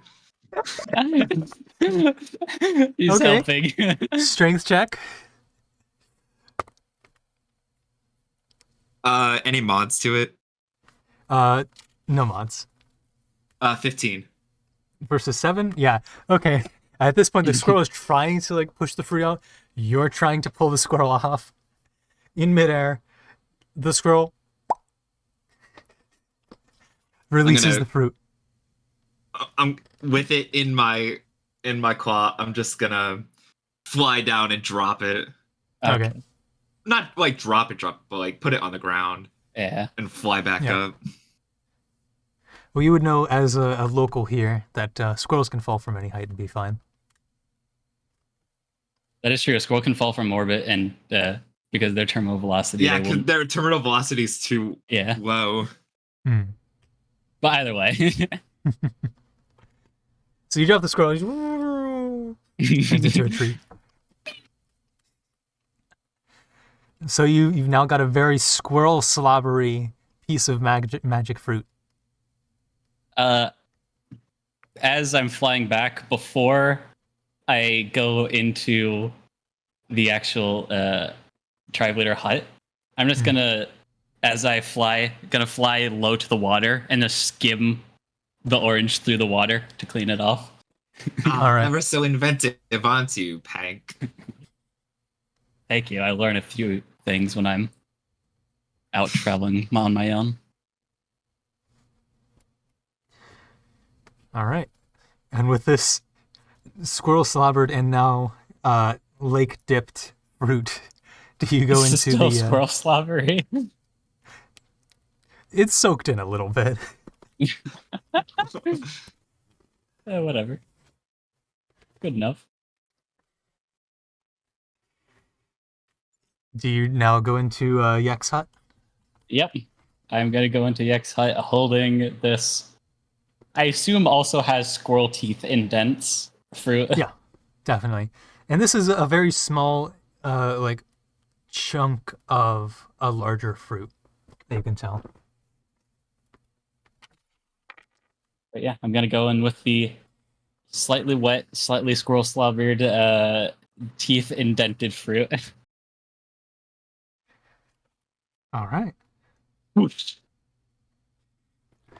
Veritably welcome, young one. I see you've gathered one of the pieces of a magical fruit. Not the whole fruit, but it should be enough. Now, your next task, part of the same first task, not still first trial, same task. No, first trial, different task in the same trial. You must now eat the fruit. Frank is gonna like look down at the fruit in his hand and be like, mentally, "Oh I'm God, just gonna this is take my gross." I'm gonna take my quarterstaff and just like lightly tap on Panic shoulder as an encouragement. Go on now. Yep. I'm Yes, taking Pink. Go on and eat up.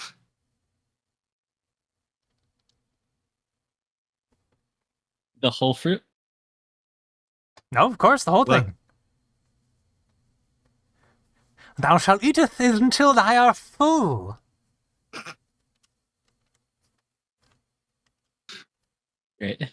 Pike is gonna bring up one of the parts that the squirrel did not slobber on at first and take a bite.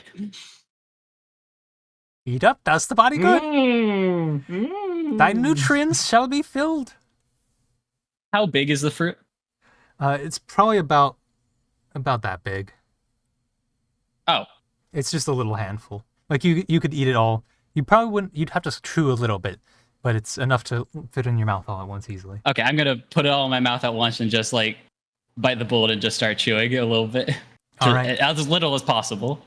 The juice of the fruit has a little bit of a somewhat familiar sting to it. As you chew up and swallow, go ahead and make me a Constitution saving throw. Oh boy.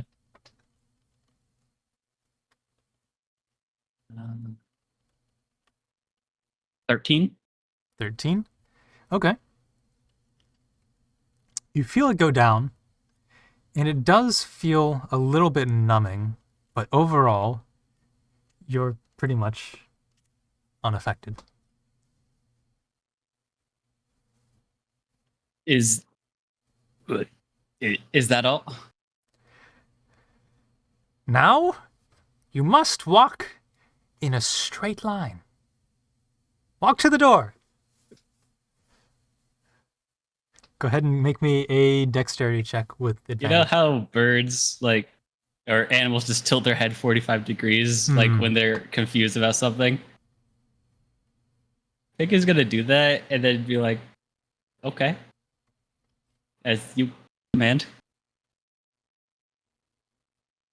And you said dexterity check. With advantage.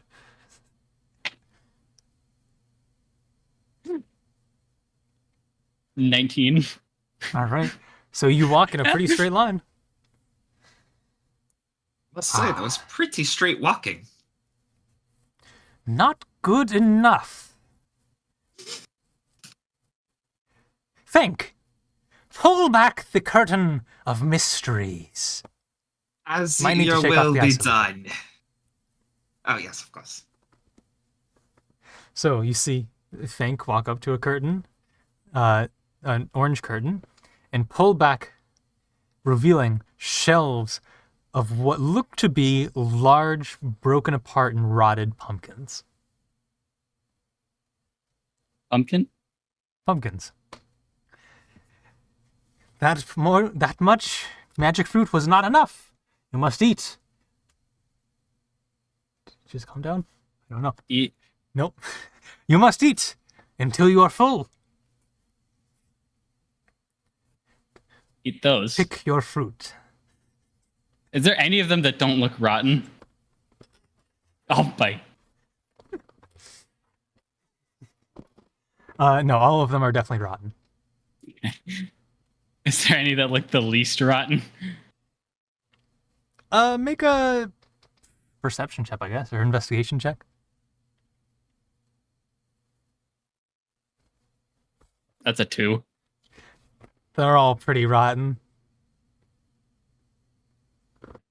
I will pick a random one.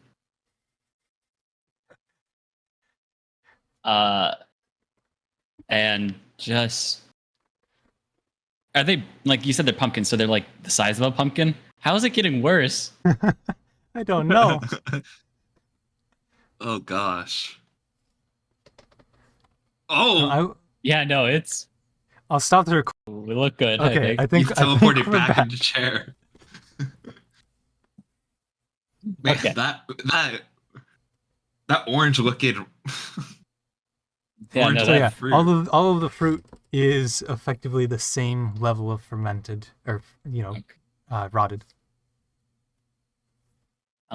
yeah, okay. And you said they're pumpkins, so they're like the size of a pumpkin, not like the fruit that I just ate. It seems to be the same color as the fruit you just ate. Oh no, the size. I mean. Oh yeah, these are full pumpkins. Oh god. I. These pumpkins are rather. Magical fruit, not pumpkins. These magical fruit seem to be perhaps out of date. They are perfectly within date. Everything is fine. Eat quickly or be gone.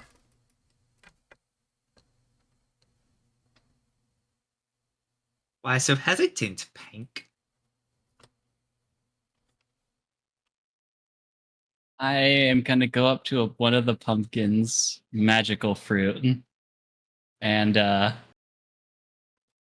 take a single bite. All right. Make a Constitution saving throw.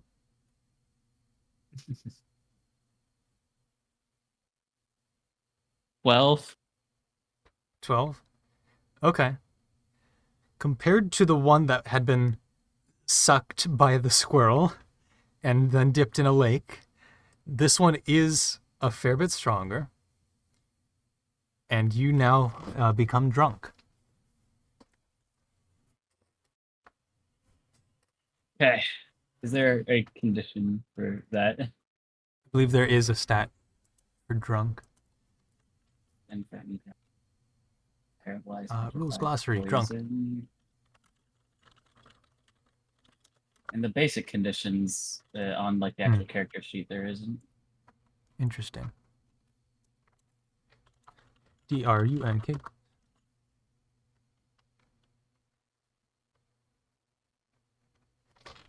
Well, then I shall pull out my old drunkenness rules in.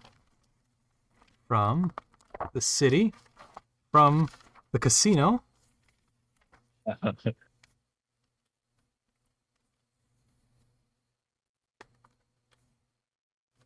So you have every drink that's successful, and this was unsuccessful. So fail.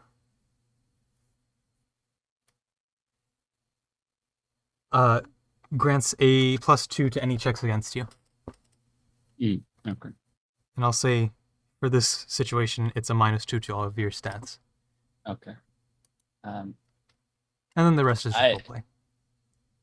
You know, I'm feeling pretty full right now. I don't think I could eat any more. Now, once more, for the eyes to see, walk in a line straight to the door.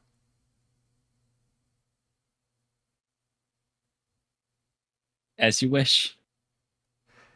And then this will be a dexterity check. We'll say with disadvantage. Yeah, that's fair. Okay. Hopefully I don't roll lower than that. Okay, not the worst. 16. 16 with disadvantage. And the -2. Oh, -2, 14. That does look a little straighter than last time. Wouldn't you agree, Fleck? I would Frank? say so, yes. Frank?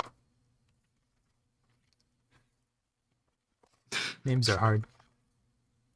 I would agree, Leader Fleck. Yuck. Well enough. Now, Pink, you have 2 more trials to pass. You have completed the one. Now there are 2 more. Out in the woods, there are 3 to be found. Red, red, and red. You must find them and take them down.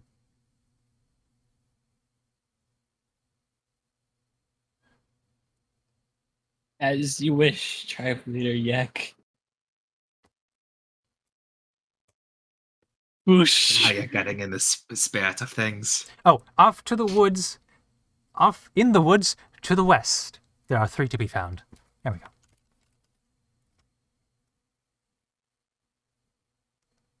All right. Now be gone! I am going to leave. This is so bewildering. All right. Yep. Make sure to fly straight, of course. Of course. I'm going to take off, and I'm going to stumble a little bit before taking off. As far as you can tell, you're flying straight, but for Fink's perspective, you are flying very, very wobbly.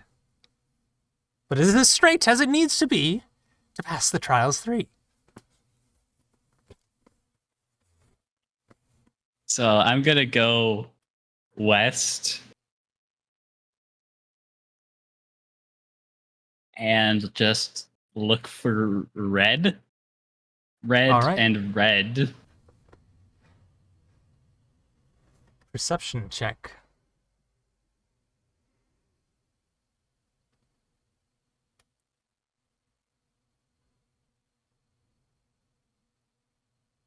$19. 19. Yeah, even With with the plus minus 2? 2. Wow, okay. So, out towards probably 1,000 feet west of the village, you do catch a hint of red within the trees. I'm gonna go check it out as well as I can. All right. I'm gonna So- try and like land, I guess, in the tree as close as I can to the red. All right. So, landing in the tree with a rustle, you see a red Aarakocra, the cardinal, that is hiding within this tree, suddenly notice you and look up at you. And it's going to ready its bow. Oh, So, Jason, would you like to choose which music to switch to here? Let's see.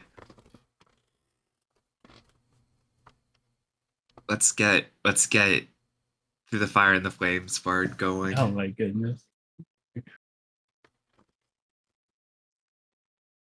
So, go ahead and roll initiative.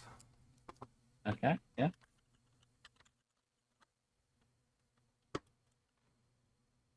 Does that minus 2 also affect Yes. my initiative? Okay. That's gonna be 11. All right. So we have Hank at 11. We have Fank. Are you going to participate, or are you just going to watch? I do have an initiative, but I probably won't. You know, I sent you it. Hmm. I so I forgot what I was gonna say. Oh, I like to think Fank is just off to the side and he's the one who's playing the music. Well, how else do you think we're works. getting this? So would I recognize this Aarakocra? Go ahead and make me a history check. Now I'm rolling well. 17. Oh wait, 15 with 15. the -2. They have the signature markings of an orang. Mm. I will grab their token here. So you're both in a tree. And based off of where I was thinking you were, you probably have about a 10-foot height advantage over them.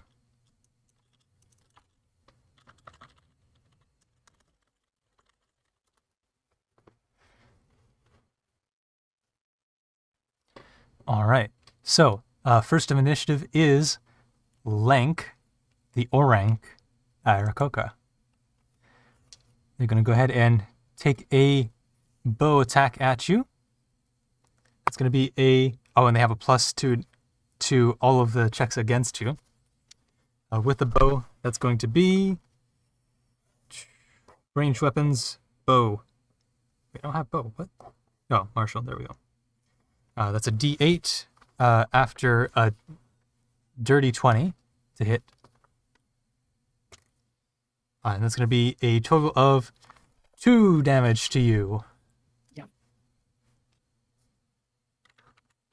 Does he stay like in the tree? Yes, does he's he, in the tree. And he's going to move and hide as a bonus action.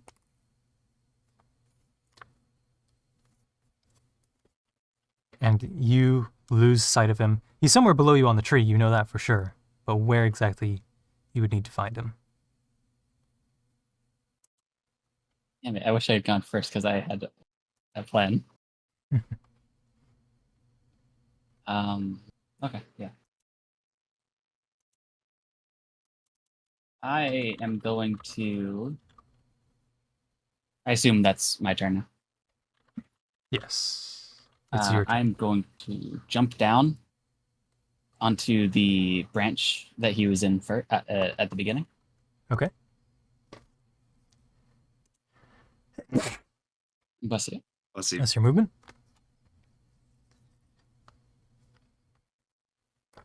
And I'm going I'd say it's a to... bonus action to search. Yeah, I'm going to search. All right. Go ahead and roll me a perception check.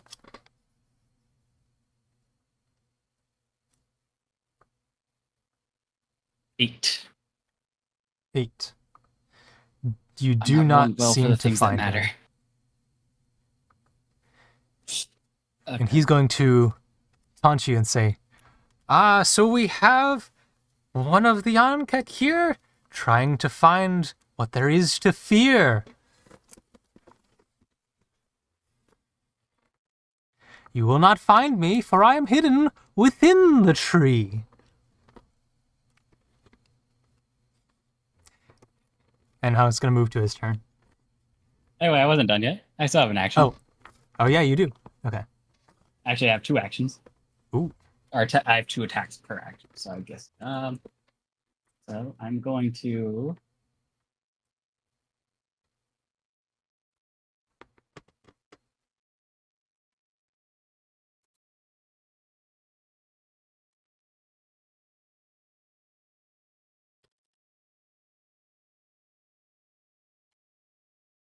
That's not a good idea. That's not a good idea.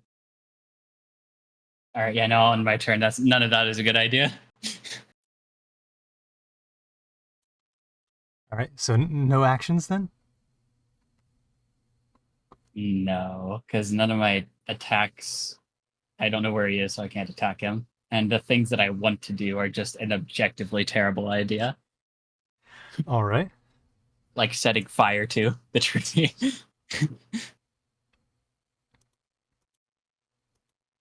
So yeah, that'll be my turn.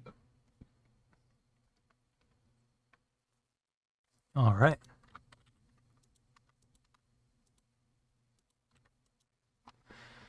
So next up is... Okay. That's going to be Lank again. So he's going to step out from his hidden position and fire another bolt. Or another shot. It's going to be a 7 + 2 to hit A 9, I don't think hits. Nope. Let's see. And he does have... If it's melee. So yeah. You are... That's his turn, yeah. So it's back to you. And you said he's unhidden now again? He's hidden, yes. Oh, he's hidden. Yeah. I thought you said he became unhidden. So he stepped out to shoot, but you still didn't see where it was. Oh, okay. But you did see a bolt or a arrow fly by you. Did I see the direction that the arrow came from? Sure, you can use that as a advantage on your perception check to find him. Okay, yeah. I'm going to use bonus action to look for him. All right. Go ahead and roll your perception. Thank you, advantage. Are you joking? Okay. I rolled a 3 and then a 1. So that's going to be 3 plus 6. Minus 2. 5, that's 8. 6 will be my perception. Unfortunately, no sight of Lank here.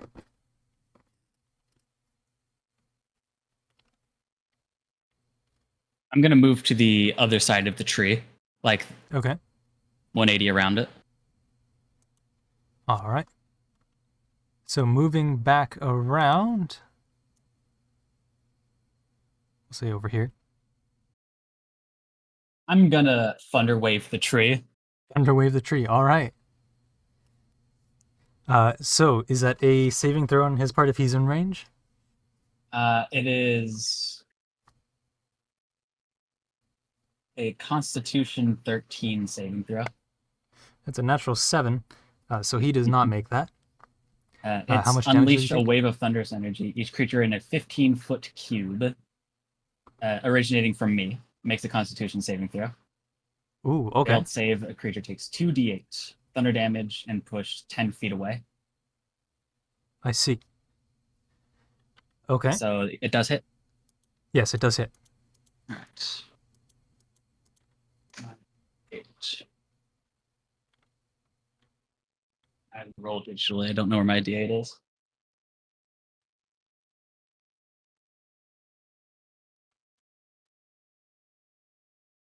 That will be 12 damage. 12 damage, okay.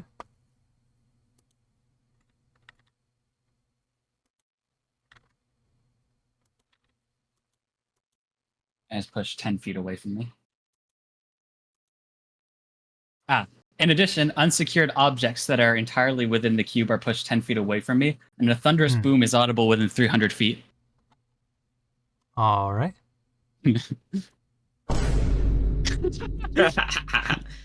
So a boom bursts out from the tree as a bunch of leaves fall, and another red bird also appears. Oh. So now exposed are Lank, and on top of him, that's a tree, and a much larger, what you recognize to be Lunk, also in the tree. So Lunk is over there, and then Lank is over here. Yeah, I'll use my longbow to try and shoot Lank. Lank, okay. Go ahead and roll to hit.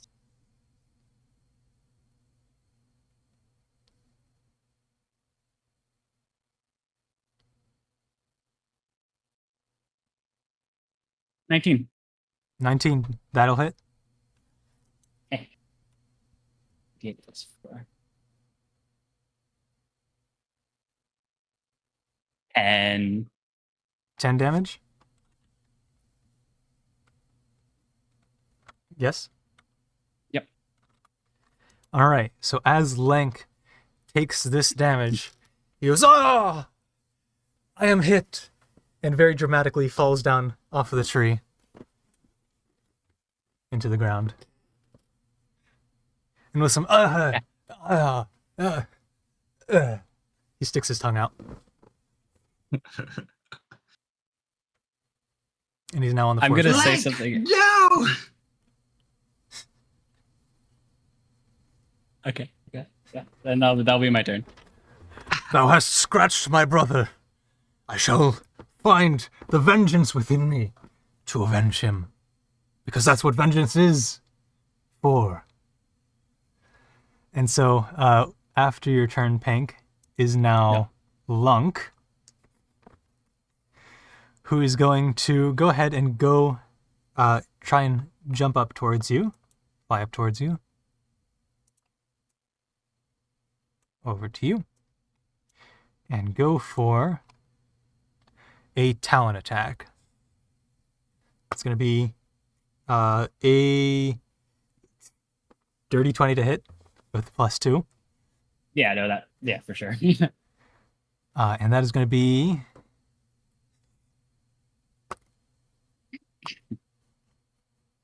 a whole 6 damage.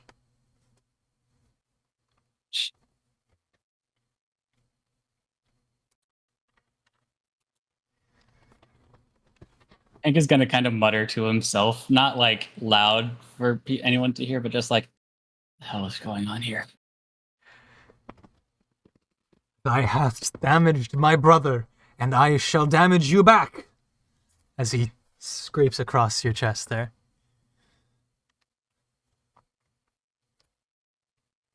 And that ends his turn.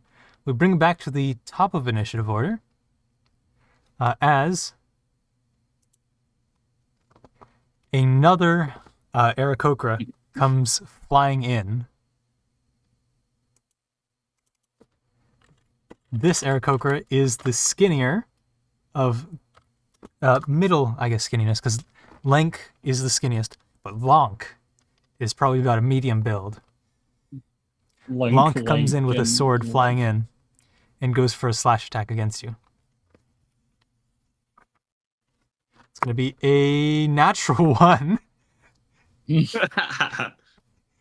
I don't think that hits, Chief. Instead, flying into his brother, Oh, Lance, bouncing that off never of him works. onto his own sword, Ah! scratching himself across the chest, going, "Ah! It wasn't meant to be." As he also flies down or falls down into the ground below. Tongue out. It's like his brother.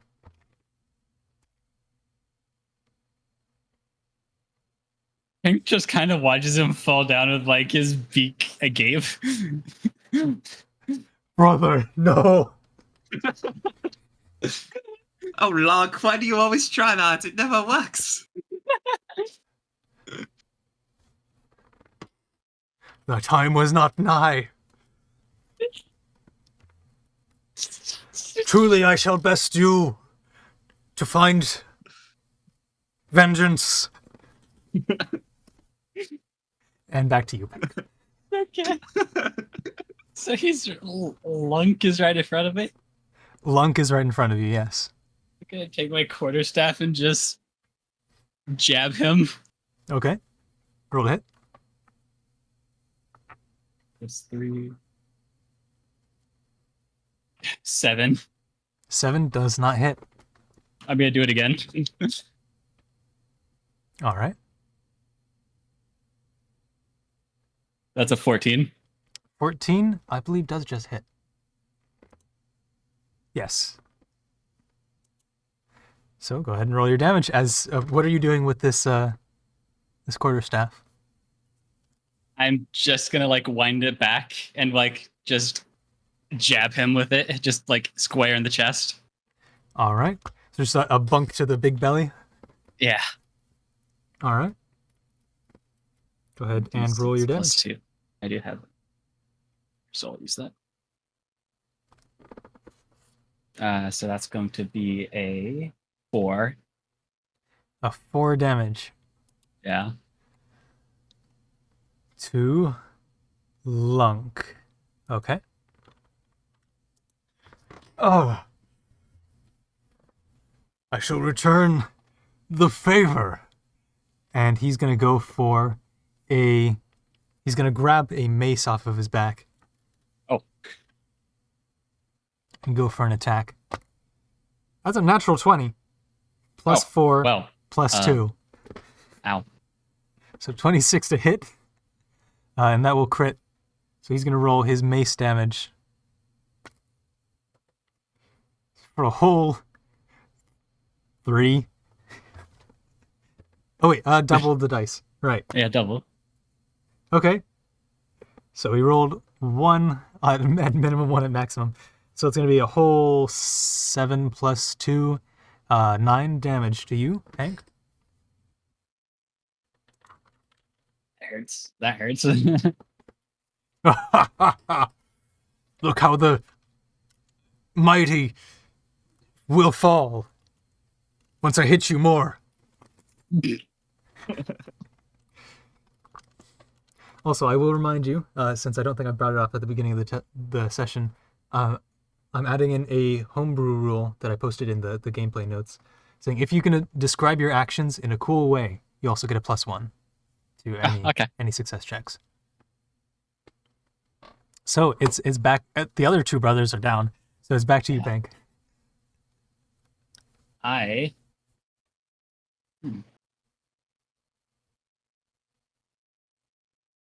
don't think that's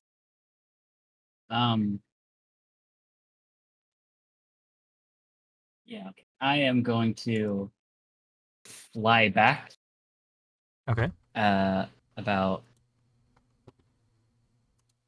10 feet. 10 feet. All right, that will be an opportunity attack. Yeah. That's going to be a 12 plus for this. That's 2, Plus the right? Plus 4. Yeah. It's going to be 16 total.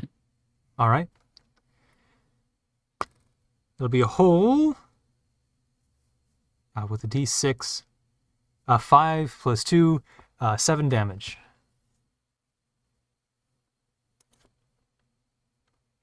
You know, Pink's to not you. like he's not looking bad, but he's certainly not looking the best he's ever looked.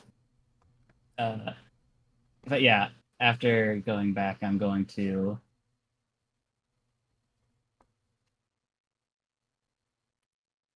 okay. I'm not going to complicate it. I don't know the rules for that. I'll use my longbow. Longbow. All right.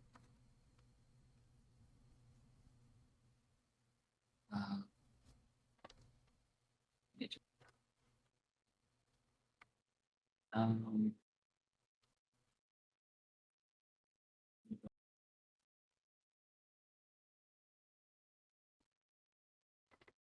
12. 12 to hit. I believe that does not hit. Oh no, that does just hit. That is Wow. that is armor class. All right, let's do this. Let's do that. That's gonna be 7 damage. 7 damage. All right. And with that, you will see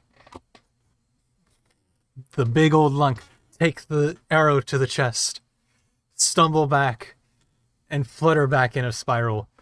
All very slow motion, like you can tell he's like clearly controlling his wings to make it as slow motion as possible, his fall, as he falls down to the ground and hits with a thud. And think you are pleased with Pank's work. Admirable effort, young Pank. It seems you have defeated Red 3. Let me just quiet down the music, please. Come on. I like to think there's a whole band now with us. There we go. All right. Back to Leader Yank then.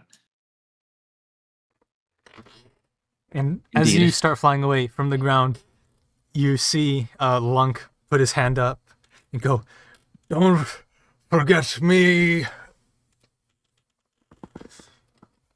Do we hear the tongue come out? And the tongue goes.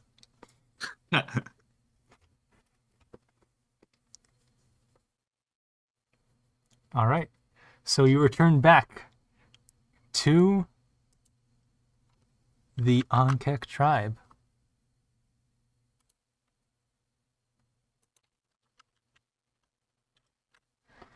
So, you're now back in town. What do you want to do? I'm Any gonna stops you want to make go. along the way? I think I'll stop by my parents and see how digging is going first, Okay. because that's what I was doing before I got summoned. Mm-hmm.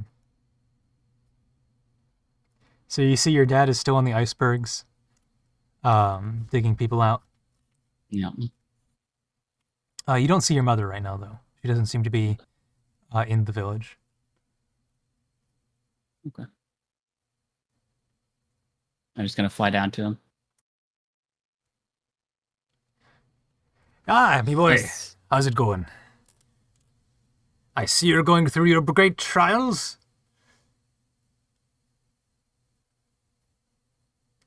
Yep. You'll be a man just yet. Or a bird just yet. You didn't say man. I was just wondering how the digging is going. Oh, it's going very well. Getting more people out. They all seem to be perfectly fine, weirdly enough. That's good. Very strange ice. Yeah. I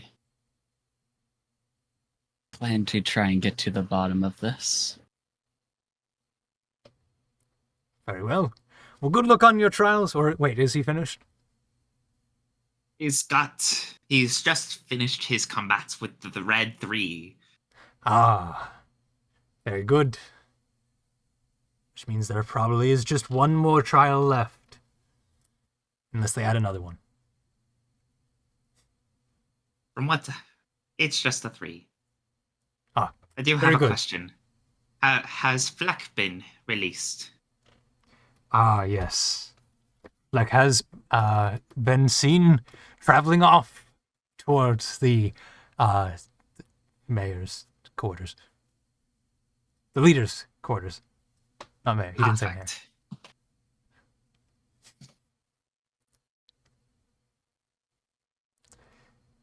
Well, I'm gonna go back to tribe leader Yuck. All right. Very well, boy. Be strong. Fight on. Yes, sir. And I'll fly off. He just goes back to digging. I would like to say real quick. Hmm. Everything that's been going on in Pank's mind throughout this entire thing has been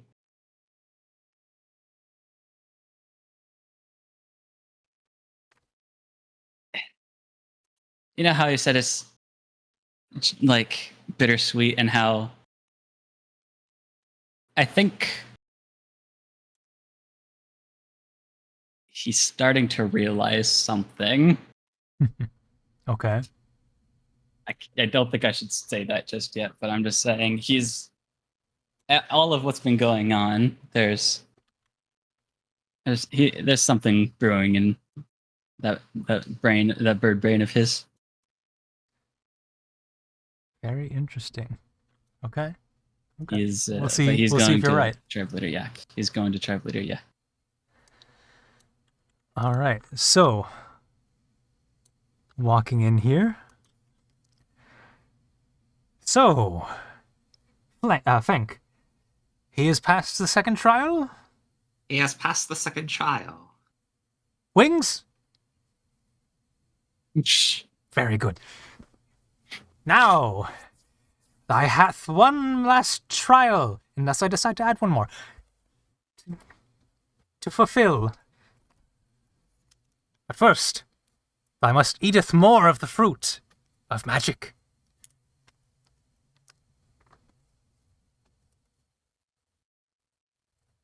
Go over there and, eat. As you wish, Tribe Leader. Very good. And I go over back to the magic fruit and take literally as small of a nibble as I can. All right. Are you I'm trying making to a noise to where it sounds like I'm making a bigger bite. deception check versus flex? Not flex. Fank's perception. Perception check. So Fank, go ahead and make a perception. Oh boy, that's based off of charisma. Okay. I got a 17 to perception. If it wasn't for that -2, that's a 15. So Fank, you see, he's not eating as much as he sounds like he's eating. Hey. Hmm? Are you trying to trick us? No, You better no. finish eating. I'm not trying to trick you. It's just, the trials have been very taxing and it's taking more effort to. Well, if you would like to complete the trials, you must consume all of the fruit. That is a good idea. The whole fruit. I don't think anyone's done that before. We'll see what happens. It's certainly unprecedented, but I think our good friend Peg could do it. All right. What do you do, Pank? Hank just kind of like the most blank stare you've ever seen in your entire life with like a few blinks.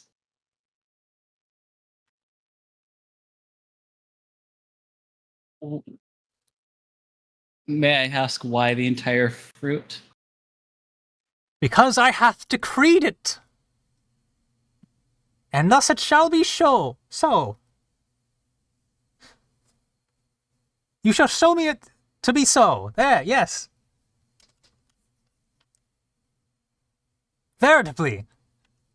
Other words.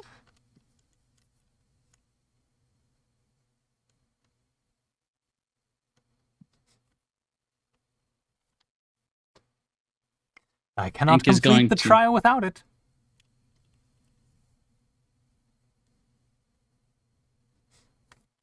Hank is going to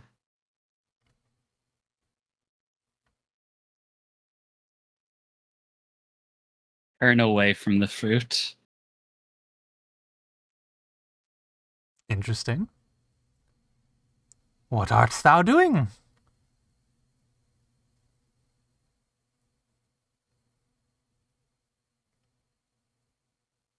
Thy hath one trial I- left. You're so close.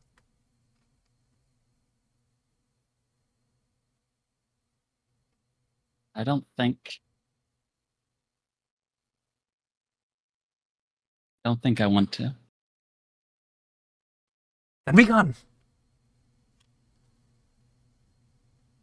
Thou shalt not return to the village until thou can complete the trial.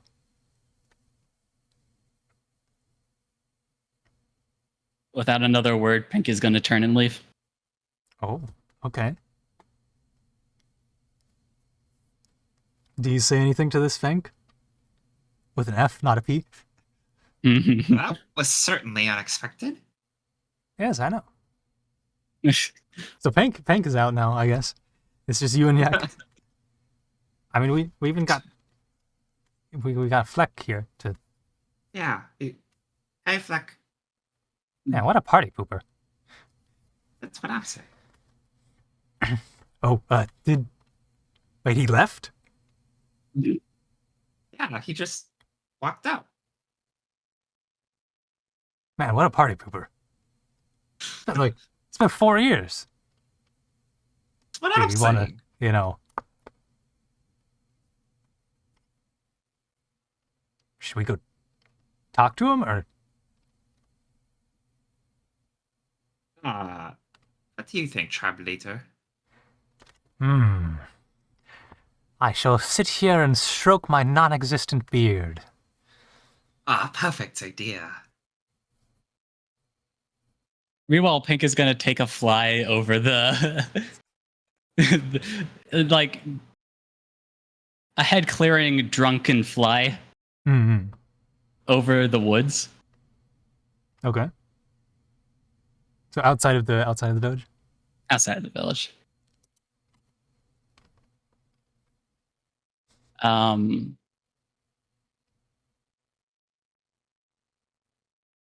he is starting to think about his travels since he was exiled, Mm. his life when he was in the tribe, and his life outside of the tribe. And he's coming to the realization that he's starting to outgrow his feelings Mm. for the customs and ways of his upbringing. Mm.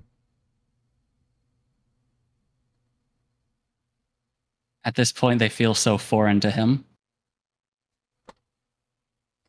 I see. that he's wondering if this is something that he wants to complete.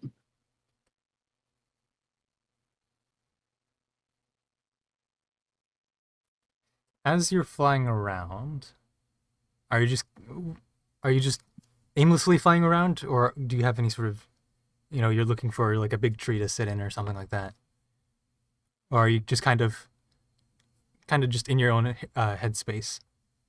Kind of in his own headspace, just kind of like aimlessly flying, a little bit not straight Hmm. due to being drunk from the pumpkin. That's true. But yeah, just kind of in his own head flying around.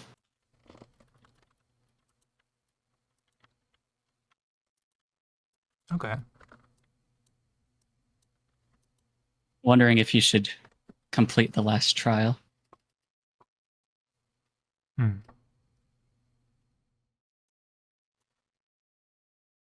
Well, as you're flying around,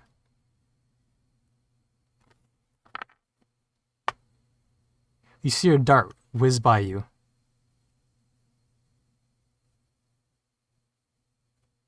I think that's going to snap me out of. I think that's going to snap me out of my headspace and make me like, duh. And look around to see where exactly I am. All right, perception check.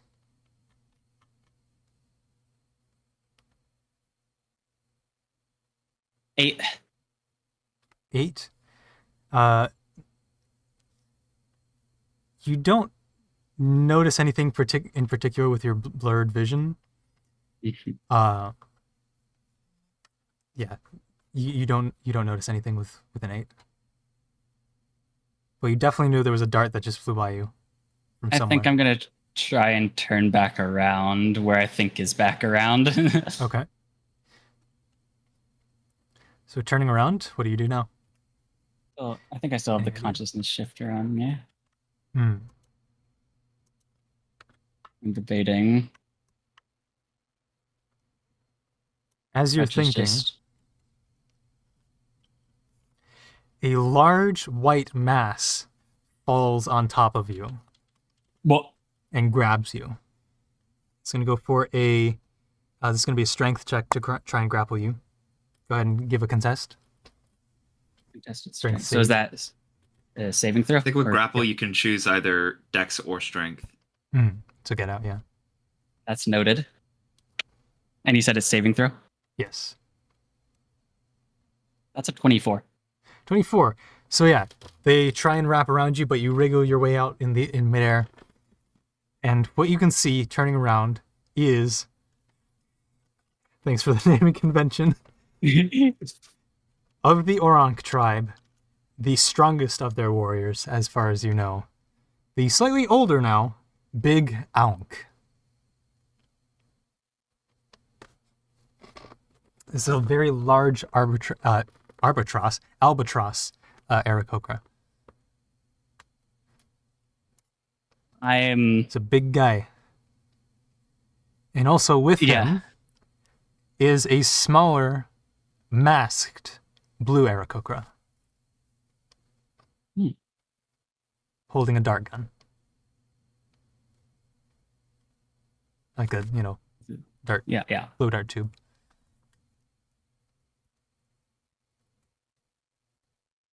I see you. Oh, wait. I see you've come for the third and final trial, and you Oh, shall die today. Or, just fall, says the small blue one. oh. Go ahead and roll initiative. Yeah, this is not what I was expecting, but sure.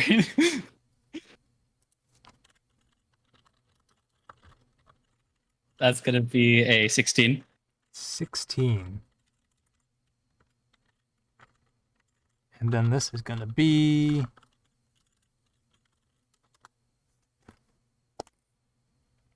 Oh, they did terribly.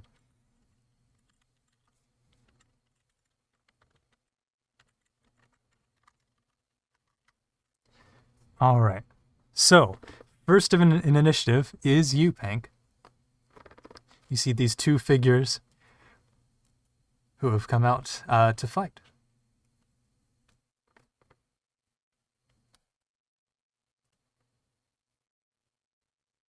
Hank is just gonna say, "All right, screw it." He is going to take his longbow out. Okay. Actually, no, quarterstaff. Quarterstaff, okay. And what would you say the distance between us right now is? You're not in melee range, but you can certainly move into melee range of either of them. Because my plan was to swoop into him and jab him in the chest as hard as I can with my swoop. Do that. Sure, and a +1 for the description to your hit roll. So only a total of -1 for the drunkenness. 16. 16. That will not hit. Oh, I see. Your attack bounces off of their armor, as they also have the ability to fly and reduce the impact. All right, what are you doing next? I am going to cast Frostbite. Frostbite, okay. Is that a save on their part? It's a Constitution 13 saving throw to Big Ankh. Ooh, specifically targeting 19. one of his wings. Okay. Oh, well. But is that still half damage? On a failed save, the target take... Oh, wait, that's failed.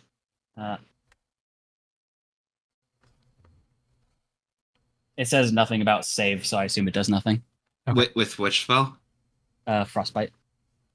That's a cantrip, isn't it? Yeah. Okay, that makes sense. Yeah, I think Frostbite does nothing. I think cantrips, if they fail, do nothing. Yeah, it doesn't say anything for failure, so... for saving. All right. So, Big Ankh is going to pull out a big stone longsword and go in for an attack against you. Just swinging to try and bash you down. It's going to be a natural 5 to hit, +5. Yeah, no, that's not going to hit you. +2, still not going to hit you. 14 is my AC. Yep. So he got a 12 total. Okay. Question: you said this is a guy from the Orank tribe? Orank tribe, yes. Big Ankh, their biggest, strongest warrior. Yeah. Known as the Tank of the Orank. Strangely enough, his name is not Tank, which would work with the naming scheme.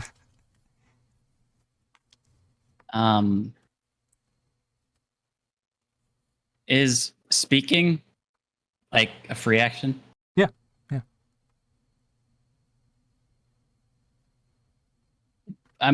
How long should it be for free action? Is it specific?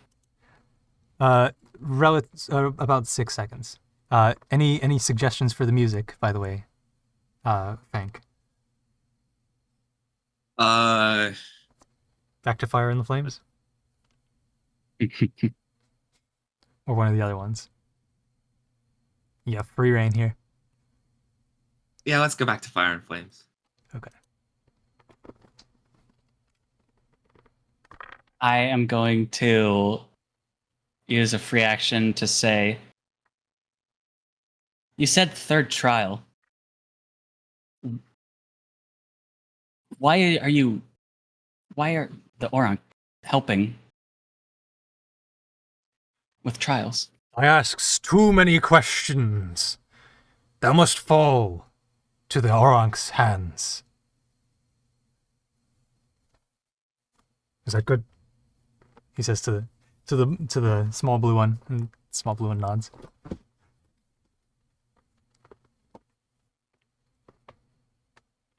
That's their answer. And Okay. the blue one is going to, after nodding, raise up their dart, blow dart gun. They're going to load one in and try and fire at you. With a 11 to hit, that's not going to hit. Well, plus 2, 13. No, you're 14, so you're good. Yeah. So they also just miss, and that is the end of their turn. So it's back to me. Yep, back to you.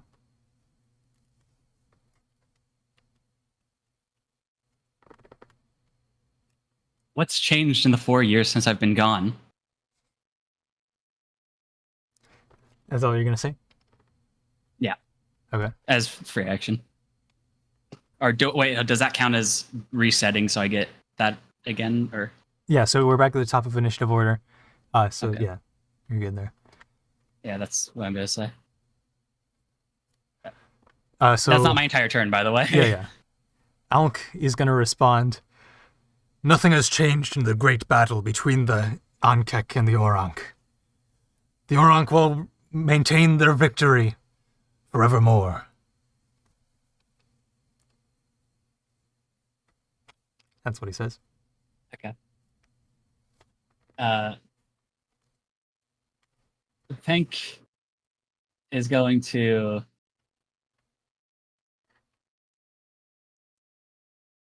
longbow. Longbow? Okay. To big Ankh. Big Alk, okay. Roll to hit. Yeah.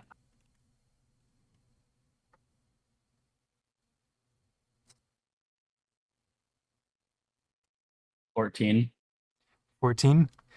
So, with that 14, as you fire your bow, he moves around and grabs the arrow out of the air and snaps it. Your God. puny arrows mean nothing to me. Kind of a badass. As he throws it down to the forest below. Yeah, okay. I am going to cast 3rd level ice knife at him. Okay. Is that a roll to hit, or is that he needs to make a save? That is a Dex 13 saving throw. Ooh, okay. That is a total of 9. So he does not Yeah. make a save. Okay.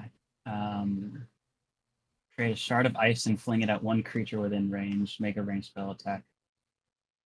When you cast a spell using spells 2nd or higher, the cold damage increases 1d6.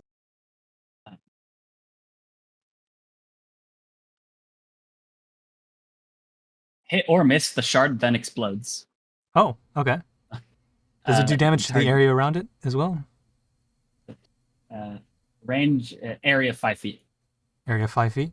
So they are next to each other.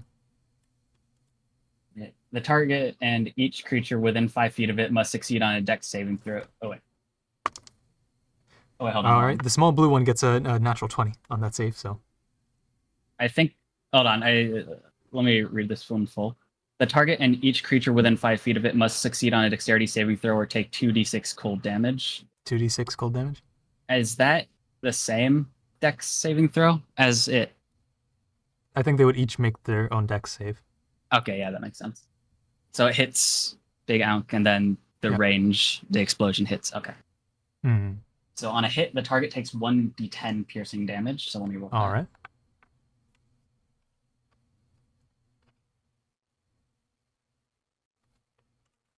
That will be 8 damage 8 from the damage. hit to Big Ankh. Very nice. And then hit or miss, the shard explodes. Target and each creature within 5 feet. Dexterity saving throw. I see. Okay. And so did he, Big Ankh? He failed. Does he automatically get hit by that? Yeah. Okay. And so, okay, so they'll both take an extra.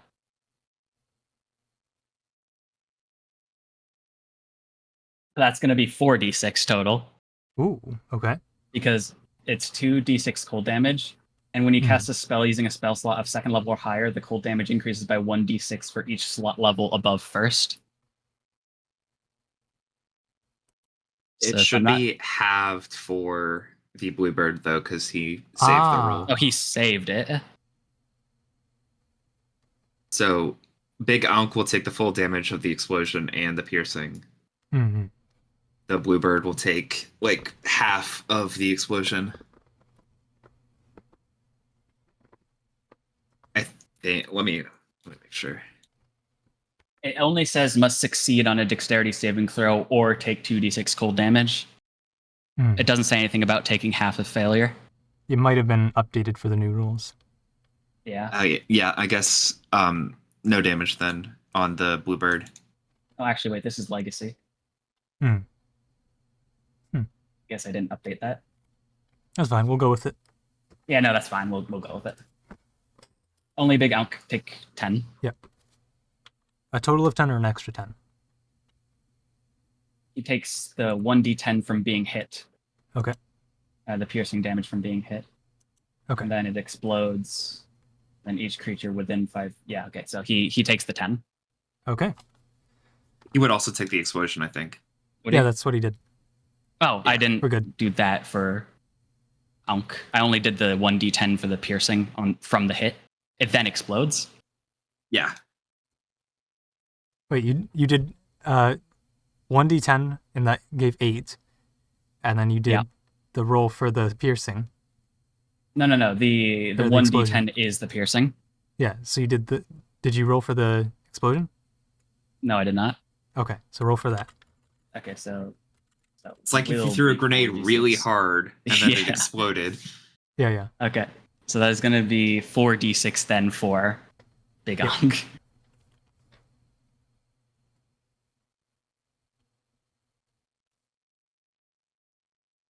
It's going to be 18 on top of it. 18. Wow, okay. It was 3rd level, so So, Big Ankh is going to go, oh, magic, my weakness. Ah. But he's going to stay up. And he's going to go in, and he's going to just chuck his sword at you. It's going to be that's going to be 18 to hit. yeah, that definitely hits. All right. And that is going to be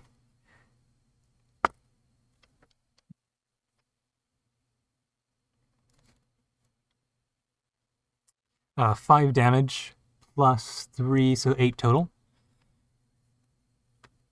Okay, now Pink is definitely starting to look not good. And now he's down a weapon. Smart move. The Bluebird is also going to go for another dart attack. Carefully loading in a dart and getting a total of 8. Does not hit. So again, they just keep missing you, this Bluebird. Or Bluebird. And that's back As to a you, Bluebird, your though, turn. I get it.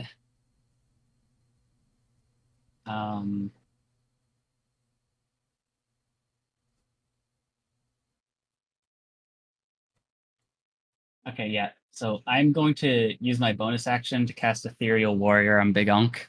Okay. Bonus action, choose one creature you can see within 30 feet of you. Next time you hit that creature on this turn with a weapon attack, all damage dealt by the attack becomes force damage, and the creature takes an extra 1d8 force damage. Yep. Cool beans. So I will use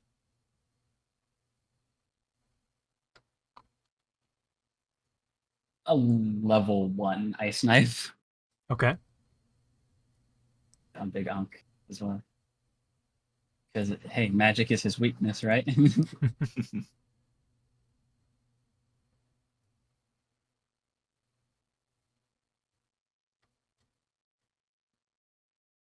14.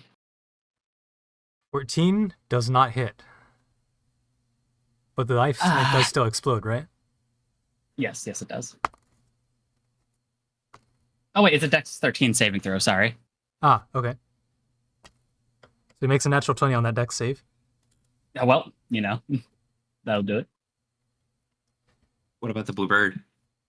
The bluebird makes a natural 9, so fails. Okay, so he's hit by it.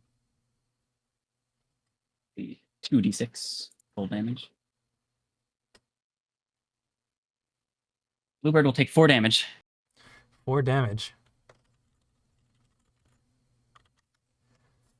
So the bluebird, being much smaller than Big Alk, will go ah and flutter down into the forest below. Okay.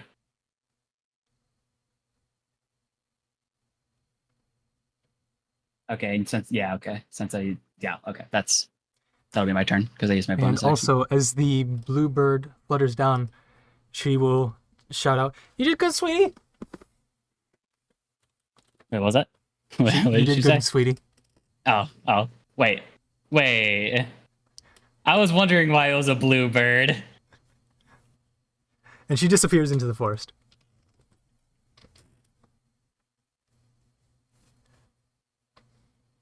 No, not my squire. This one shall end it. But you still have another attack, don't you? Yeah, I do. I'm gonna go in with my quarterstaff again. Except Okay. this time, instead of trying to just jab right into him, Hmm. I'm gonna try and hit the side of his head. Okay, sure. Go ahead and roll the hit. Nat 20. Nat 20, okay. That is full damage.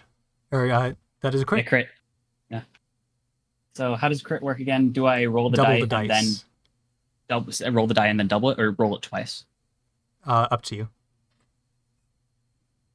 Just, say what you're doing beforehand. Yep. I'll just double it. Okay. And I haven't rolled it yet, so Yep. just saying that in advance. So there's no metagaming.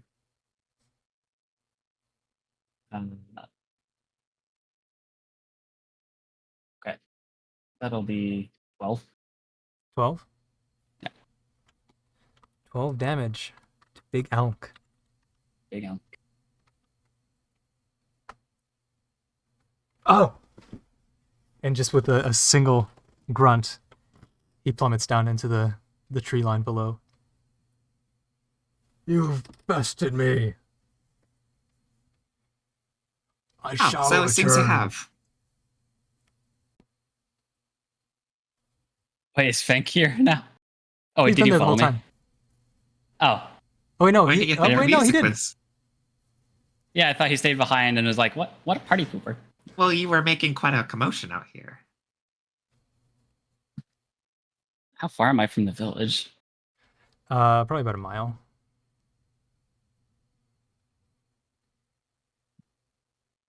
Wait, so Fenk is or isn't here? I'm confused. Here? Right? Sure. Okay. He followed you out.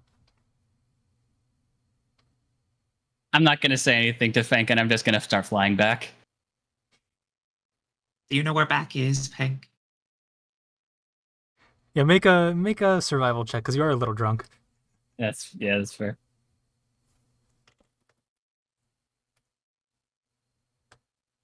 Math is hard. 16. 16? Yeah, you do figure out where you're going. Yes, I know where I'm going. Perfect. You're able to see past the drunkenness enough to see the icy spikes of the village not blending in with the sky. The adrenaline from the fight. Perhaps, yeah. clearing out your system a little bit. But yeah, no. So I'm gonna fly my way back, and I'm gonna go back to the tribe leader. Ah, so the little bird returns back to complete the trial. What's leader, going yeah, on here? Huh? What'd you say? He did it. Fink? Oh, on his own. Yeah, So- it seems that things got started ahead of schedule. Or well, Oh. not ahead of schedule. We were behind schedule, I guess. I completest the trial. Veritably Yeah, well. Thou art a great warrior of the Ankek tribe once more. Enk is going to just say again, what's going on? You've just become a man, a bird within the tribe, a fully grown, no longer a fletchling, now a veritable eagle. Yes, a warrior of great proportions, fulfilling the big elk of the Orang tribe. Why are the Orang tribe helping with the trials? What do you mean? You clearly just fought against them. They're our greatest enemy of all time. did you consider what you just went through helping? Yes, exactly. You got lucky you found his weakness of magic. Not many find so that that's weakness how he so did it. easily. Yes. We were gonna have, Quite ingenious of you. Fleck over here join in to your trial and, help out in the battle, but I suppose you've become quite strong in your exile. But no more, for you are one of us. You are indeed the #1 bird of the day. What happened in the 4 years that I was gone? Honestly, much of the same. I mean, obviously, the whole ice thing happened. That's about it. Pretty much the same as always. Those Oronk tribe were. Never mind. And out from behind one of the curtains comes Fleck. Again, this is the Aarakocra that you had gotten injured way back when, leading to your Yeah. exile. Yeah. That's one of the things that I was just verifying. Comes out from the curtain. And as far as you can tell, he's perfectly in good health. Wing's not broken or anything. It's fully intact. Well, congratulations on your successful trials. Welcome back into our ranks. There are many great battles ahead of us. Hear ye. Hear ye! The same feeling of not fitting in, not belonging, almost. Like everything feeling so foreign to him now is even greater than it was before when he was just flying over the. Mm.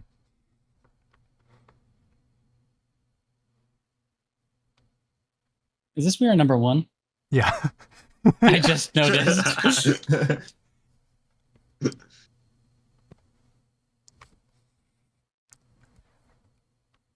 It's a celebratory music for your becoming the #1 fighter.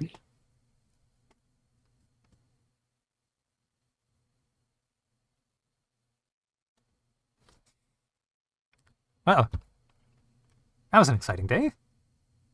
I would say so. Well, I suppose we can all get back to rescuing people now. Yeah, I suppose that's yeah. Oh, and I'll get back to it. Thank, go ahead and close up the curtain of magic there. Oh, right. Yeah, of course. I suppose we're done here. Actually, bring me half of one of the fruits. Post haste. On it, good tribe leader.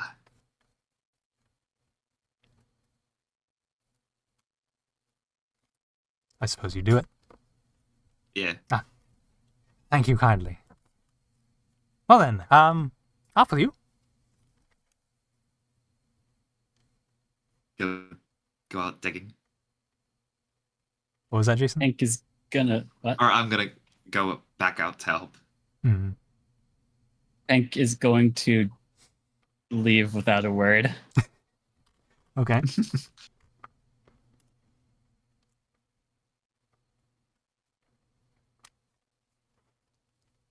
Attention all in the village! Pink has completed his trials! You hear clapping around the village of different people who have set down their pickaxes and torches to applaud your completion of your trial as you exit.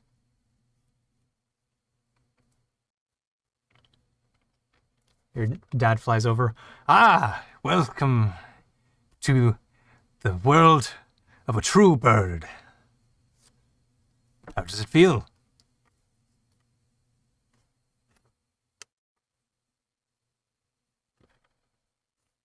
I felt the same on my first time, too.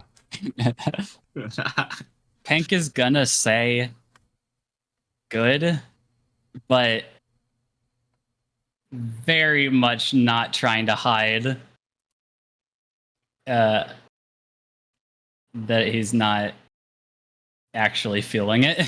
Hmm. Insight check. 11, okay. You seem down, my boy. Did it not live up to your expectations?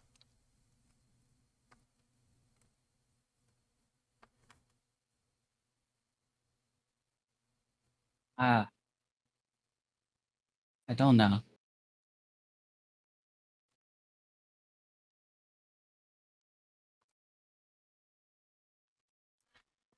Well, if you want, you can go back to our hut, take a rest.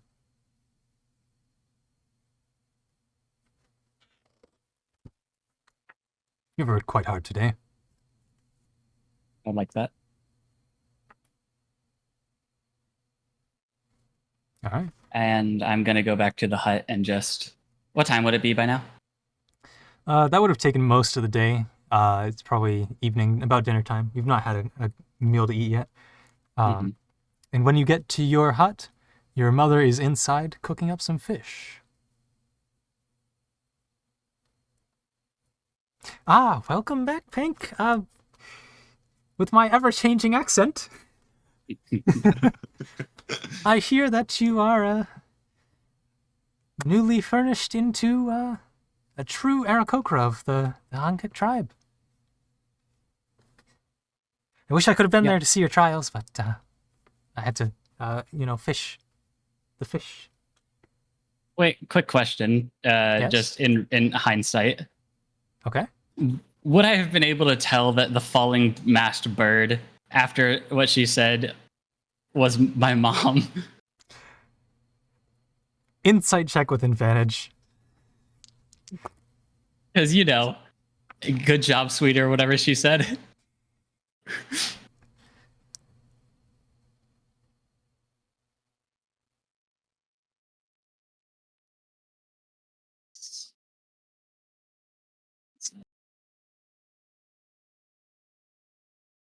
$14.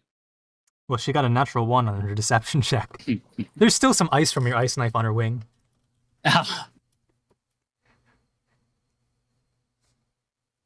Mom, Yes, sweetie? please be honest with me. Of course. What's going on here? Making dinner. You've completed your trial. Welcome back to the village, officially. Yeah. The trial. Yes. For the last one, I fought Big Unk. He's a strong one, isn't he? Uh-huh.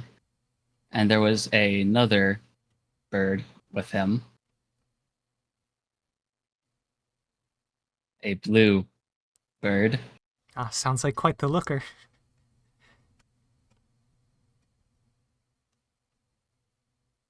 take a look at your wing real quick? Ah, yeah, that was from fishing earlier. Yeah, just Mom.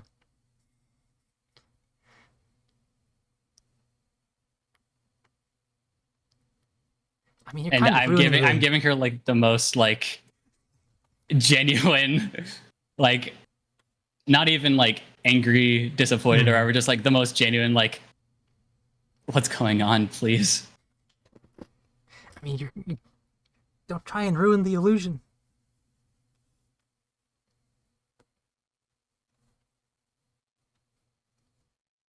It's more fun that way, you know?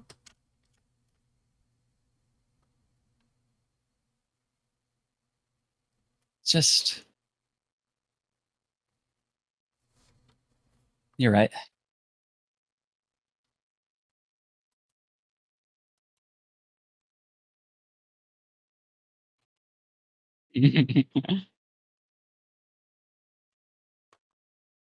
You're I right. can see you're not It's happy. it's more fun. All of that. Yeah.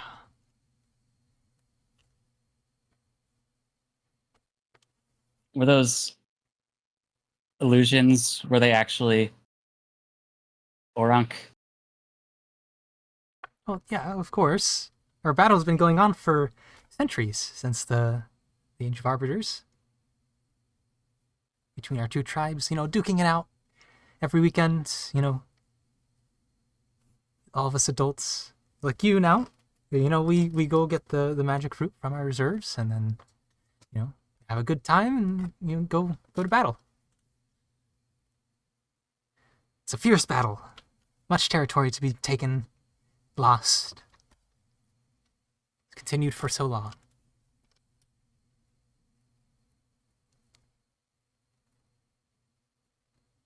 Of course, these days no one really gets, actually hurt. So, you don't have to worry about that. We've got plenty of, healing abilities between our two villages.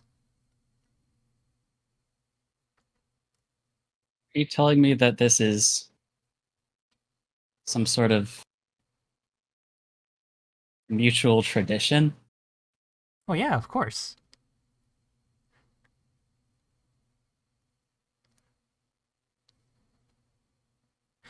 I just realized when you left, you were 4 years old. You didn't know any of this, did you?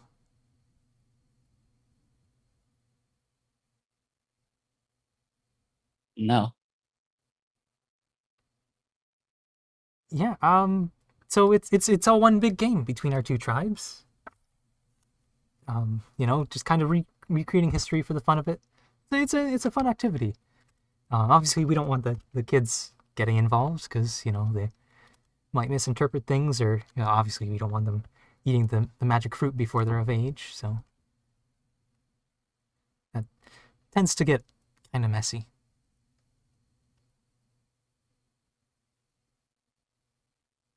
Why would I have been exiled then? Well, I mean that was more so. Well, obviously, you messed up the sort of game. That was more so on the tribe leader's decision there. Honestly, I don't think you necessarily would have had to obey that. You could have just moved, 10 feet outside. We could have just moved our hut 10 feet outside the village. Well, you kind of just left in the night. We just kind of let you do your thing.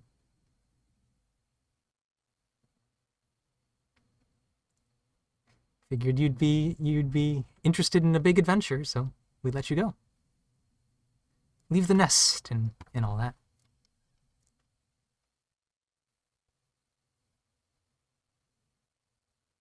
I think he's at a loss for words.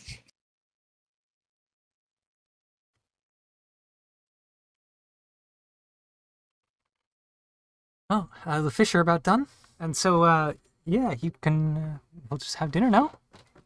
Now that we've settled all that. I would like that. Oh, and you had your big quest with the lady in the ice and the thing on your hip there with the crystal thing? I don't know what that is. Some sort of magic item, I think? It's what I used to get here. Hmm.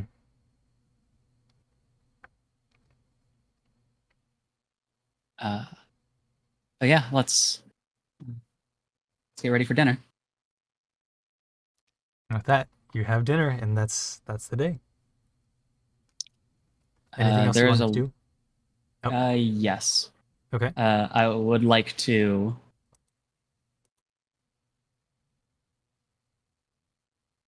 Okay, let's do all the going to sleep stuff. Hmm. Okay. So end of the day after eating and all that stuff. All right. Uh, And you have your after long rest, is what you're saying? no, Okay, before the long rest. Cool. yeah, Okay. I'm gonna wait until everyone else is asleep. Okay. So yeah, eventually your dad obviously comes in, has dinner too. Yeah. Seems like he's cleaned off fairly well in the lake nearby. You know, Mhm. had a bird bath. And yeah, everyone's asleep now.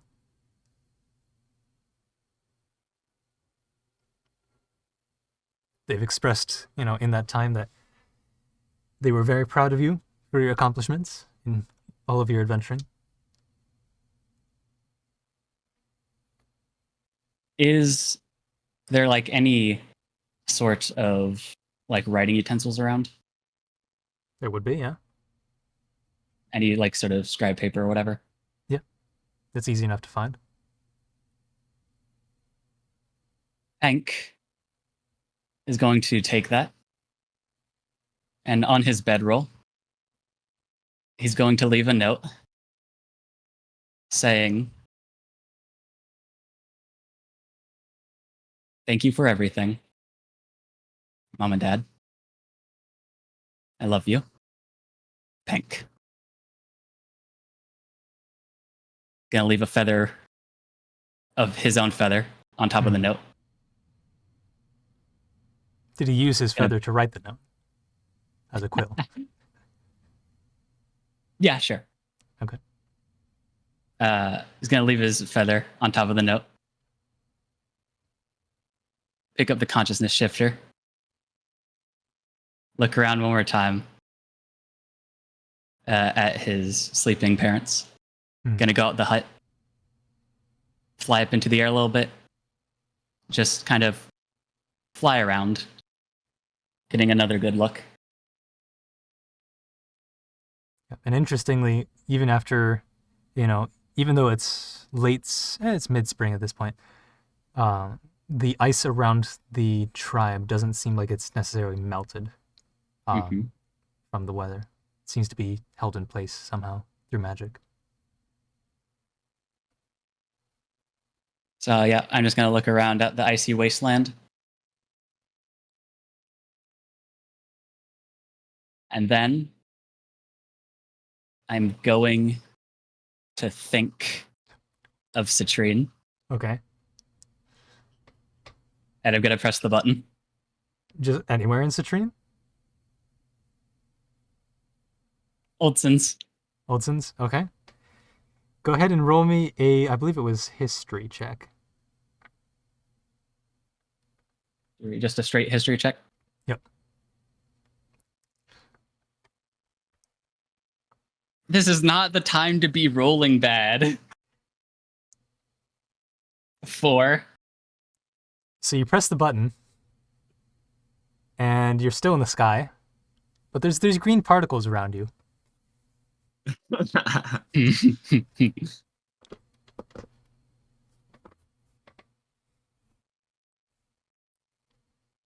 How high up did you fly?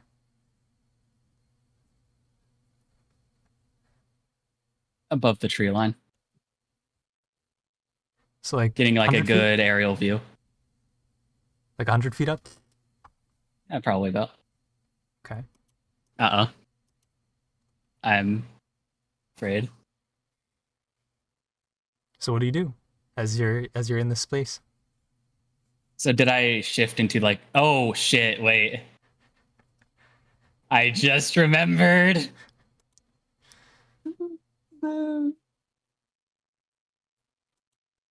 There's no. No, this can't happen. It can't happen like this. It cannot happen like this.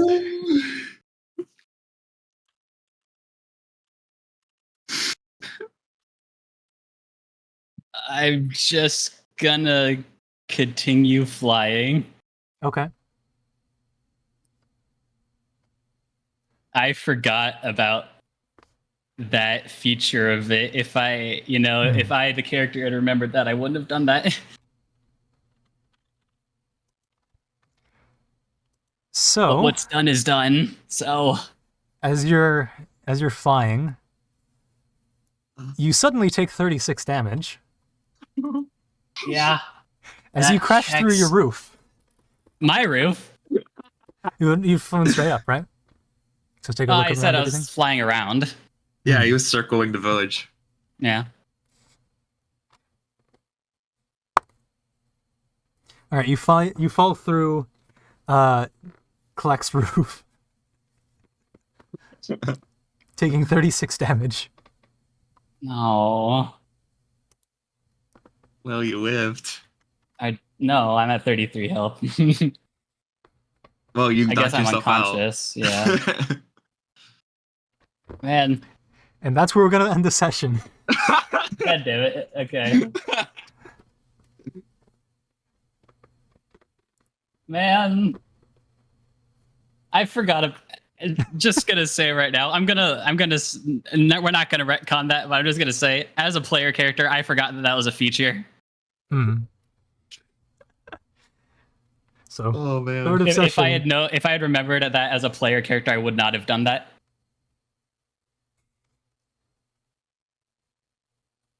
Well, you did have a very drunken day. Yeah. Yeah.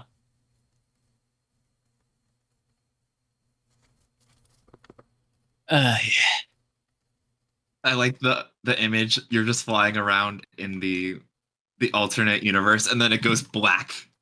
Yep. So if I'm knocked unconscious in like the actual world while I'm in the consciousness thing, do I get knocked back into reality?